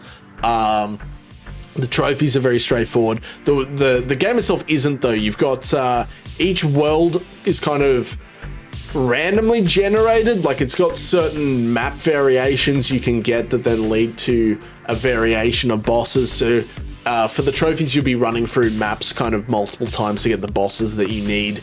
Armor sets are also very hard to get in this, as are things like there's a ring that you need that I was working on at the time when I put this down. The DLC is a tough one. I know that one of the DLCs is kind of like a 10 wave boss rush kind of mode. That is very, very fun, I've heard, but also very, very challenging. I know another fellow YouTuber, Platinum Bro, is a massive fan of this one. Shout out to him. We then get into the motherload of Resident Evils here. We've got Resident Evil 2, Resident Evil 4, Resident Evil 5, I can't count, Resident Evil 5 twice, Resident Evil 6, Resident Evil Resistance is a glitch that doesn't exist. My PTSD is kicking in. I now need to de-stress. Resident Evil Resistance, think happy thoughts, think happy thoughts. Revelations 1 and 2, and Operation Raccoon City, and Umbrella Chronicles, because I missed that one at the end there, of course. I love Resident Evil. Very blatantly obvious you do as well. A seriously impressive list here. I bet you are excited for 4's remaster. I am curious why you don't have Resident Evil 1 and Resident Evil 0 or Resident Evil 3 though, because those are some good ones. And also 7 and 8. I really enjoyed 7 and 8. I streamed both of them recently. I got the Platinum in 8 about a week ago, 2 weeks ago maybe. Very, very fun games. These are survival horrors for those of you that don't know the Resident Evil games. They kind of become action games in the middle there. 4, 5, and 6 are incredibly action-based. 6 is almost like Michael Bay directed it, for example.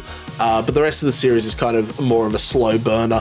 The trophy lists are usually you're playing through them multiple times on harder difficulties. There's usually a knife-only run. There's usually a speed run-only run. There'll be a run where you can't use items very much. All that sort of fun stuff. I highly recommend this series. It's one I personally would like to get as many of this year as I physically can.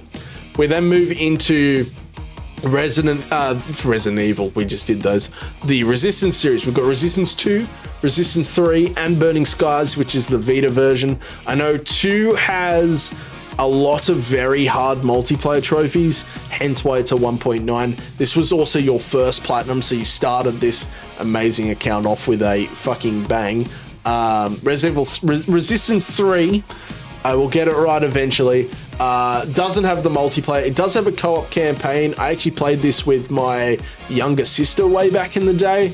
I don't think she's played games with me since. That's probably the reason why Resident Evil I did it again 3 times. I'm quitting. My career is over. My career as a profi reviewer. I'm falling apart. What is English? As a profile reviewer is falling apart as we speak. Resistance 3 is the one that I sort of know the most. Essentially, aliens have come to Earth and they've taken over large chunks of the world. You play as a pocket resistance of humans fighting back. Resistance 1 sort of is the D-Day equivalent of this invasion of the aliens. Number 2 is you taking out their communication network from memory. And then number 3 is kind of the last assault. And very fun games. I know nothing about Burning Skies. I assume the trophies are a lot of multiple different difficulty playthroughs, collectibles, and then weapon kills. I know that is the case with the third game. We've got the Rezo guns, which were launch PS4 games from memory, object shooters. Resonance of Faith, we've got some Riptides. Risk of Rain is very impressive. You have the Platinum and the 100% in that series. We've got some Rock of Ages. We've got Rocket League 100%. That's another really good one. That game has millions of DLC, although they haven't released one in a good few years based on the fact that you got the 100% in 2018. We've got Rogue Company and Galaxy next. I've heard very good things about Rogue Galaxy. Run Sackboy Run is a game I didn't know existed until this second. I was actually just talking about in the Little Big Planets that they didn't really do much with that series on the PS4. Apparently they have a Vita little running game there. I assume it's like a Temple Run sort of clone. We have a couple of the Saints Rows. Saints Row Get Out of Hell was a PS Plus game. Saints Row the Third was not.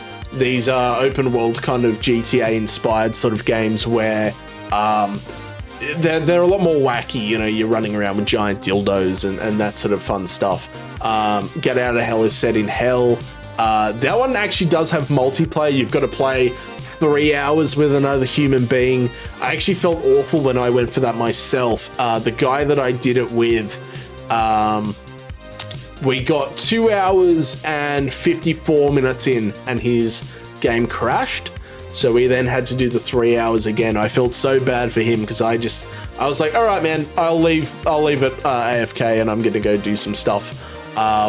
Good luck. And he was able to get the trophy, but it was rough. I definitely felt bad for him. Next up, we have Salt and Sanctuary. This is like a side-scroller kind of thing, much in the same sort of way that Hollow Knight is, I believe. I've heard this game compared to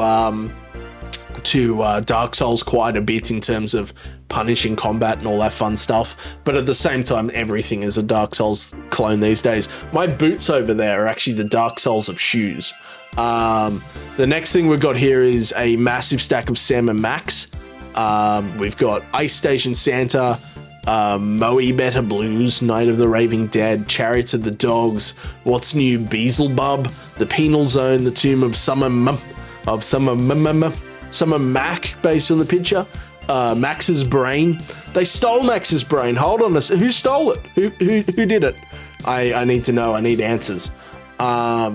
We've then got Saturday Morning RPG. We've got the Saw game. It's a shame you don't have the second one. That's a series I would be very impressed to see completed. Saw is obviously based on the movies. You play as Danny Glover's character from the first movie, if I'm not mistaken, as he is sort of put through his own saw traps. Very underrated games. I think these are worth a fortune these days if you try and buy them. Secret of Mana is obviously a remaster of the classic N64 NES classic RPG where you play as a little kid. Sekiro is obviously a Soulsborne. This one is the only one I haven't played at this point.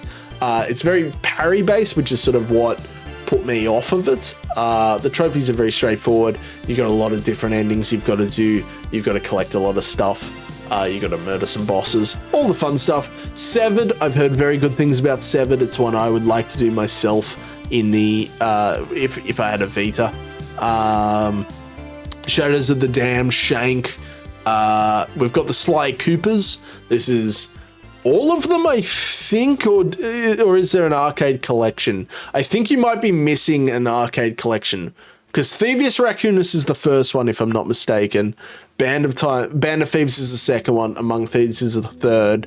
And then I think Thieves in Time and Sly Minigame are 2 spin-offs. No, I think you've got them all. I think there's 5. Very fun games. You essentially play as a raccoon leading a band of thieves into stealing a bunch of stuff. Very classic games. I'm very impressed by the Sniper Elite 100%. I've done that game myself. I don't have the 100%, or the platinum for that matter. You've got to play on a difficulty where you can't gauge how strong the wind is. When you die, you go back to the start of the level. Levels are often over an hour long. It's actually quite challenging. I'll give you, that's a very impressive one. Did you use the exploit where you load into a multiplayer match and have player 2 get a bunch of settings that aren't hardcore for when you did the authentic difficulty? I know that is a thing you can do. I also think there's a method where you have one person hang back and anytime the other person dies, they just leave and rejoin over and over again. I don't know if that necessarily locks the trophy out for the person disconnecting, but I do know that is a method to make that platinum a little bit easier to tolerate. You then have the Sniper Ghost Warriors 1, 2, and 3. These are kind of the budget version of Sniper Elite. I haven't heard particularly good things about these. Very similar sorts of trophy lists where the trophy's kind of based on the number of kills and levels that you complete and all of that fun stuff. We then have Soma. This was free on PS Plus. It was a survival horror that is very interesting. You play as a guy that is woken up years after being put to sleep for an accident, and he's trying to work out what happened to everyone. He's deep underwater. Sonic Generations, Sonic Fighters, Sonic Ultimate Genesis Collection. We've got a lot of Sonics here. Sonic is a classic video game character. We all know him. We all love him. Sound Shapes is kind of a OG easy peasy game that isn't necessarily easy peasy. I think it can actually be kind of challenging. You've got to like navigate to the beat of a song. South Park: The Stick of Truth. This is a turn-based Ubisoft RPG based on South Park. Amazing game. Some difficult trophies there. You got to do things like become friends on their equivalent of Facebook with everyone in town. Some of the people being missable. Some of the people being missable in the first 5 minutes of the game. Fuck that trophy. Spec Ops The Line is the next one here. It's actually got quite a difficult, hardest difficulty. This is a third-person cover-based shooter, kind of like Gears of War and stuff, set in Dubai, that actually has a very, very good story. This is probably one of my favorite third-person shooter campaigns. Very, very good game. I would highly recommend that one. There's no multiplayer, so jump into Spec Ops. Splatterhouse, SpongeBob SquarePants Battle for Bikini Bottom. This is another one. It was free on PS Plus last month, which I think is why you did it last month. It's one that I plan on doing myself. very, very soon. It doesn't take very long. It took you about 3 hours. I think the longest trophies you've got to collect all of the spatulas or something like that. We've got all 3 Spyro games, classic games growing up on the PlayStation 1. Very easy trophy lists. You're essentially going through the campaigns and collecting a bunch of dragonflies and that sort of stuff. Absolutely amazing games. I'd highly recommend the Spyros. I need to do them myself on Symmetry. And then we have some Star Wars. We've got Battlefront. Battlefront 1 is very impressive, 100% right there. That would have been a nightmare to do. I think you need quite a lot of people for the DLC modes. We've got Battlefront 2 that doesn't have DLC. Well, it does, but it's not really a DLC. That game's kind of, it's fun, but it kind of wears off by the time you've got all the trophies. Racer is being done. That's a pod racer. Very amazing game. I really enjoyed it. You can use an exploit to get all the trophies in under an hour, I believe. I wouldn't recommend it. It's a very fun game with very fun maps. Fallen Order is a baby's first Dark Souls. It's a collectathon in terms of the trophies. You're sort of exploring the map, getting all the collectibles, doing some different combat stuff. I really enjoyed it. I really loved seeing all of the sort of references to the Clone Wars. It was nice to see another sort of mini story to do with Order 66. I do know that we're getting a sequel to Fallen Order very, very soon that I'm very, very excited for.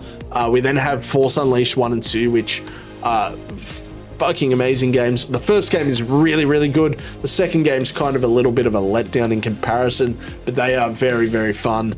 I think the Force Unleashed is kind of the best Force game that we've ever got. You feel powerful. You feel like you are tearing through everything as a person with powers that a lot of people don't have, which I highly recommend the Force Unleashed. I do know that both of them have DLC that are particularly hard to track down on PS3, so do bear that in mind if you decide to go for those yourself at some point.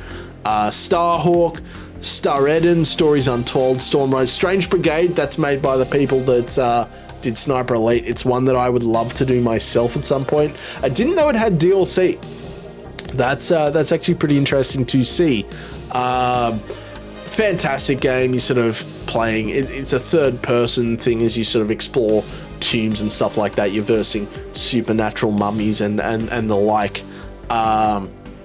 Streets of Rage 2, Strider, Submerse. Subnautica is a very fun one. I see you also use the dev commands for that, Platinum, twice. Had you played the game previously? Super Bomberman R Online, this is another one that's a nightmare to do. I know this is one where you need to break 1 billion objects, I believe it is. Actually, no, this can't be the right one because you complete it in 20 minutes. One of the Bombermans requires you to break 1 billion items. I knew someone that was going for that for about 2 years. Super Destronaut, Super Dungeon Bros, Super Exploding Zoo, all fun sort of little platformers and the like. Super Stardust, we've got Super Frog, Super Sonic. Tales from the Borderlands is actually a really good Telltale game. I've gone on record a few times to sort of say I'm not the biggest fan of those sorts of games. Tales from the Borderlands is definitely an exception. It's one I need to do myself. What else do we have here? We've got Tales of Grace, Tales of Hearts, Tales of Symphonia. It's the Tales series. I believe these are a JRPG. I'm not massively familiar with these, admittedly. I haven't heard great things. I've sort of heard a lot of these start really strong and sort of fizzle out, so do let me know if that is the case. I mean, you clearly like them enough to finish the series, so they can't be that bad. Tekken, we've got the Tekken series here. We've got 6, Revolution, Tag Team Tournament 2, and Tag Team HD. Tennis in the Face, that was my life for about a year. Tennis in the Face, don't recommend. The game itself is fun. Terminator Salvation is one of the OG easy peasy platinums. We didn't have Hannah Montana, so we didn't have the other pillar of the PS3 easy peasies, but Terminator Salvation is one of them. You got to do the difficulties multiple different times because they don't stack, I don't believe. But I really like that game actually. It's uninspired. It's a very bland FPS, but yeah, it's an FPS.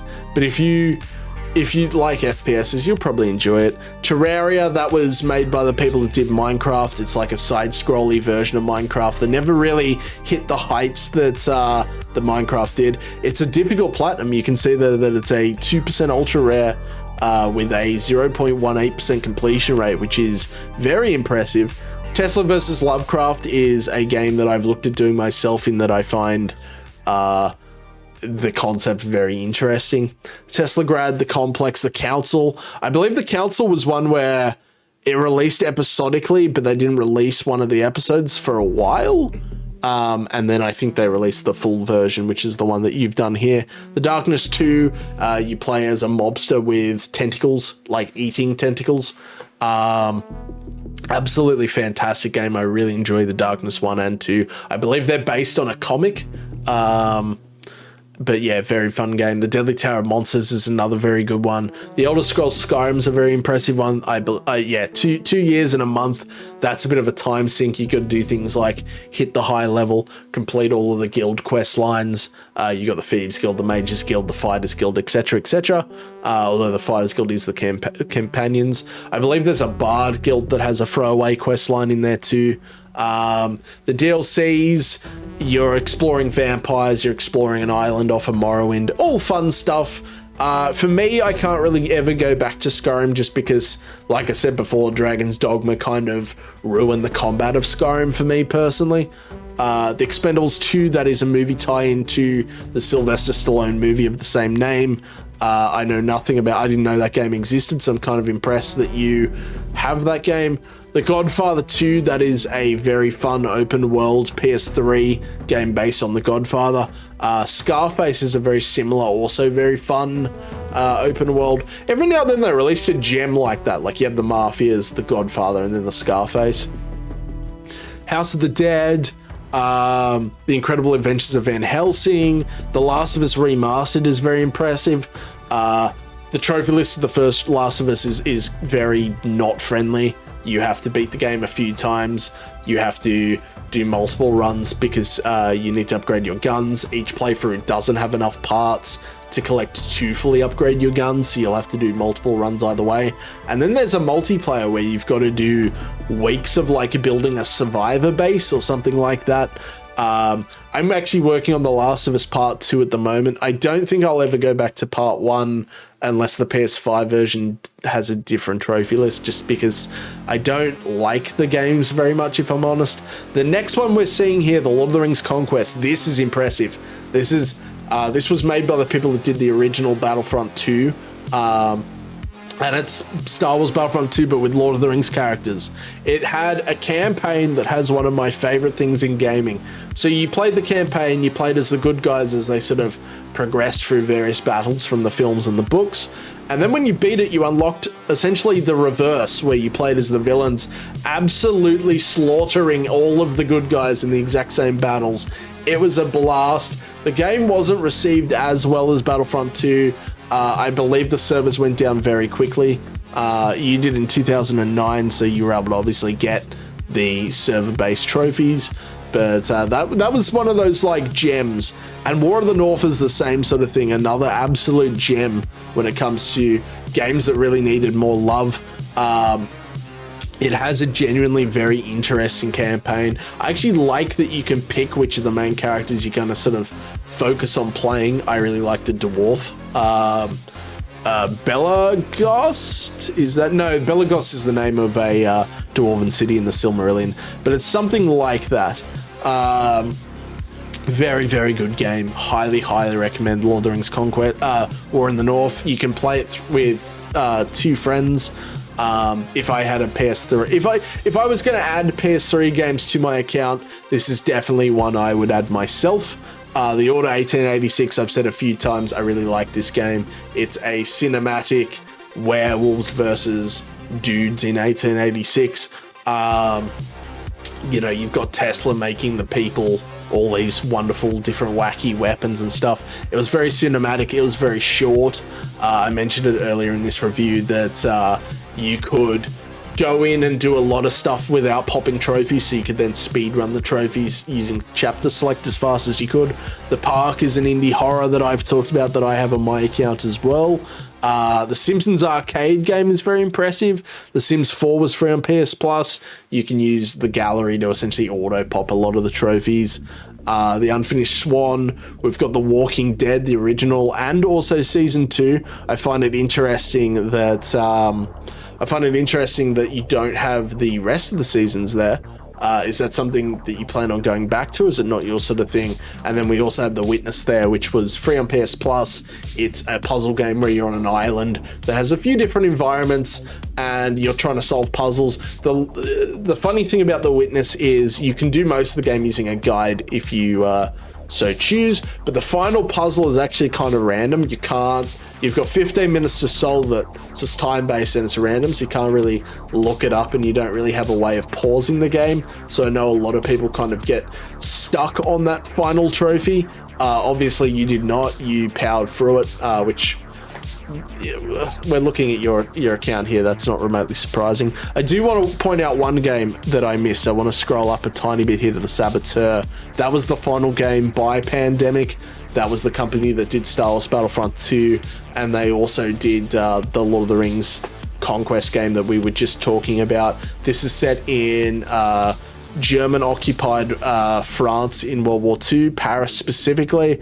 The game is in black and white until you take over a zone, in which case the zone then gets back color.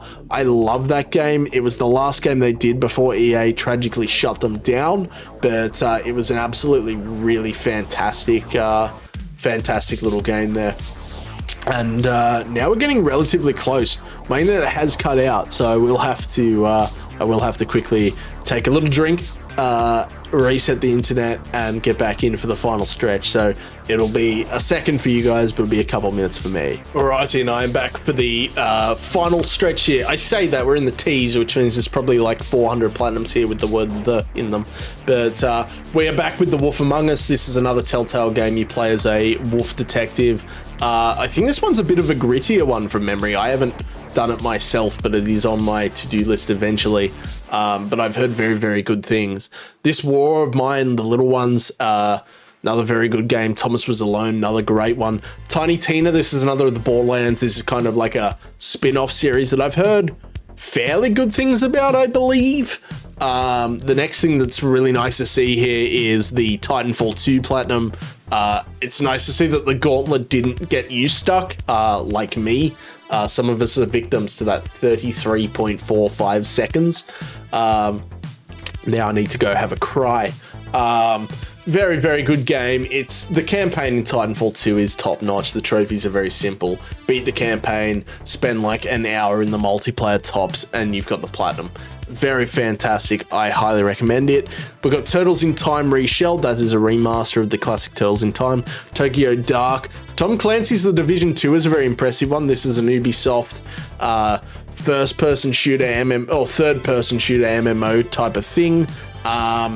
I've heard very mixed things about The Division. It's one of those series I was always kind of interested in but never committed to. Kind of like Wildlands is another really good example of that we might see later in this list potentially. Tomb Raider 1, you weren't afraid of that 12-hour first aid kit grind to get to level 60. It is nice to see. It's also nice to see we haven't seen the awful sequels that they had. Tomb Raider Underworld is a PS3 one that came before that reboot series. They were kind of middling by that point, unfortunately. Total Reliable Delivery Service, I've heard very good things about. I haven't played myself, but I think I own it. Transistor, we've got Transformers Devastation. We don't have War for Cybertron, but this is another one where it's a sub 1% platinum, which is very, very impressive. Trine 2, Trine 2 Complete, Trine 3. Fan of Trine. We've got a Fan of Trine here. These are side-scrolly sort of, I think you've got 3 classes you can play as. Very good games. I've heard very good things. And very impressive platinums. That 1.8% is nothing to cough about. Trivial Pursuit, we have Two Worlds 2. I love to see Two Worlds 2. For reference, the original Two Worlds was quote-unquote the Oblivion killer. It did not kill Oblivion. Two Worlds 2 is more of the same. They came in an era where there was quite a few of those sort of crappier RPGs. Risen comes to mind, for example. It's got DLC. You actually went and did the DLC, which is very impressive. They were charming in their own way. I enjoy Two Worlds 2. You could make your own magic from memory, and it was actually fairly in-depth. Do let me know what you actually thought of Two Worlds 2, because I really enjoyed it myself. We then go into some very impressive Uncharted's here. The fact that you have Uncharted 4 is very impressive. I might have to actually chew your ear as to how you did the DLC multiplayer, because I obviously have those 2 trophies left, the 2 brutal ones. It's nice to see that you did the brutal difficulty on all of the Uncharted's. It's also just dawned on me that you actually have the PS3 versions done, which have a hell of a lot more multiplayer that you need to do. So Uncharted PS3 and Uncharted 2 PS3 both have oh, why am I struggling with the name?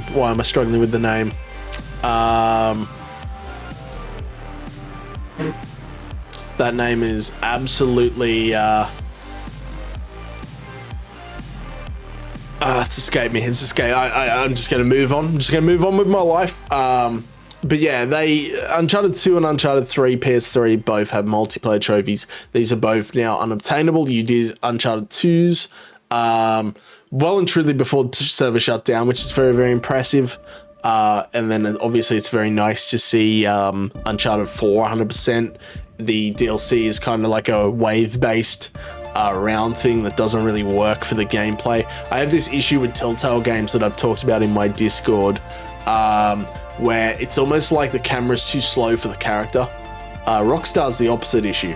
The character's too fast for the camera, but these large big companies these days have this thing where the gameplay just kind of feels very wishy-washy, and Uncharted 4 is better than, say, The Last of Us 2, but it definitely still has this issue, and when you're trying to do crushing on a wave-based thing against mythical bosses, it doesn't work. It was very heavily pay-to-win. I'm definitely interested to sort of hear how you got through that, and in such a short time too. We then get to Under Defeat. Undertale is very impressive. I've heard very good things of Undertale. I haven't had the chance to play it myself. I am very impressed by Unraveled. I noticed that you don't have Unraveled 2, which is the one that has a lot of like no death trophies. I think Unraveled 1 has chapter-based no death trophies, but no, Unraveled 2 has the entire game-based no death trophies. We've got Virginia, Velocity, Virtua Fighter. Visage is a horror game I've heard very bad things about. I still want to play it myself. I do have access to it. We then have quite a few Warhammers here. Vermintide's a very impressive one. So Vermintide is essentially like a Left 4 Dead kind of clone. You're fighting a lot of rat people from memory. I used to watch Achievement Hunter play that a lot. The trophies are clearly very, very difficult. You have a lot of ultra rare platinums there, a lot of sub 2% ultra rares there, a 1.26, a 1.27, a 1.12. Very, very impressive. We then have all of the We Were Here games. I believe there's another one coming out soon. These are essentially team-based puzzle games. They're very quick. They're very, very easy. But you're playing with a mate. I need to get around to these myself. Hashtag no friends. You didn't have, oh, what's that game? What's the one that's, oh, that's going to annoy me. It's on the tip of my tongue.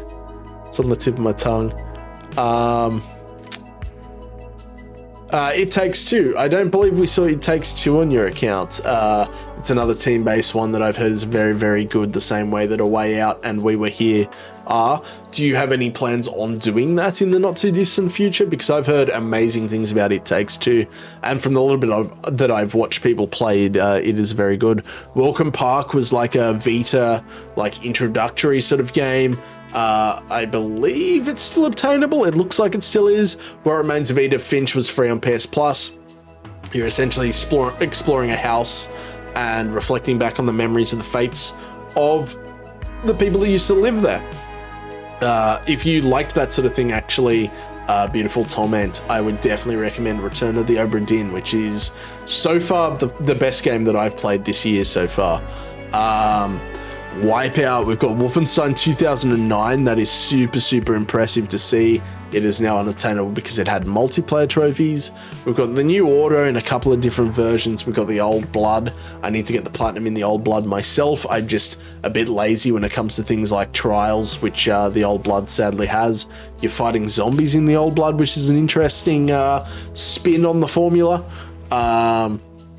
We've got the Wonder Boy series. We've got World of Final Fantasy. I knew it! I told you all we'd find another Final Fantasy. I can't escape it. I can't escape it. We've got the Worms series. We've got Worms 2 Armageddon, Battlegrounds. Battlegrounds is a very fun one. Worms WMD is a very, very fun one. That is probably the one that I played the most. I think we got that on PS Plus. But this is a very impressive series here. It's actually, I think Worms WMD is the first non-completed game we've seen since that one that we found, the Burn Zombies one that had the unobtainable DLC. I think this is the next completion that isn't 100%. So we went from like B to W on the alphabet of completeds, which is very, very impressive. I hope my account can look like this at some point. Maybe if I stop being lazy about Hades. We've got a couple of games I've never heard of. The Yomawari Midnight Shadows. You'll have to tell us what those are like. Ukulele is a very bog average kind of platformer sort of. It's quirky, plays a chameleon, but it's nothing particularly special. We have Zombie Army Trilogy is very impressive. I am very glad to see that. I need to get the 100% myself. I did the multiplayer stuff, but I find the game very, very boring by myself, so I put it down and then probably never went back to it, because that's a recurring trend for me that you seem to not share. And then we have a bunch of Japanese games to end the list. And that is the end of the list. We made it. High five, team. We got all the way through. If you got all the way through to the end, you're a legend. That was a massive, colossal amount of games. If I go to the top, if I scroll all the way to the top, we've got Beautiful Torment has 514 platinums. That is for a 99.66% completion rate over a 14-year span. That is very impressive. If you would be interested, one of the things I'm thinking of maybe bringing into the future reviews is doing like a little bit of a questionnaire kind of thing that people can fill out. I have a post on PSMP, and I also have my Discord, which the link will be in the description. If you want your own profile to be added, you can post on either of those spots or in the comment section. But I'm thinking about maybe doing like a little questionnaire about, you know, what got you into trophy hunting, what was the game that did it for you, what sort of trophies do you not like, that sort of stuff. If you would like to answer any of that in the comment section yourself, be my guest. This has been an absolutely amazing profile. You are 76th in Canada on the leaderboards, which is well deserved. Well, especially that high up with that few like fodder games is what I call them, sort of padding. This is a legitimately really good account. We have some absolute banger accounts coming. I have about I think I have about 4 to 5 months worth of videos here if I release one a week. I am thinking of doing them in the middle of the week moving forward. That then leaves Sunday night for me to do my own profile updates, because I think that makes more sense for me to do a weekly update at the end of the week than in the middle of the week. So I'll be doing these in the middle of the week instead. This has obviously been the first one. This is an amazing one. Like I said, if you do want to join the Discord, there'll be a link in the description. It's a small trophy community that is growing fairly fast at the moment. I also do a lot of streaming and stuff in there, and also on Twitch that I do promote in there if you wanted to see any more of that. But this has been episode 2. Episode 3 will come out Wednesday next week for the Australians, Tuesday night for everyone else in the world. This has been an amazing account. If I had to rate the account, I would give it 5 out of 5 Vegemites.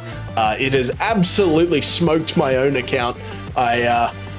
Yeah, my account needs some work after seeing this account. Thank you so much for giving me the opportunity to check out your account, and I will see you guys next week. I miss you already. and I'll see you then.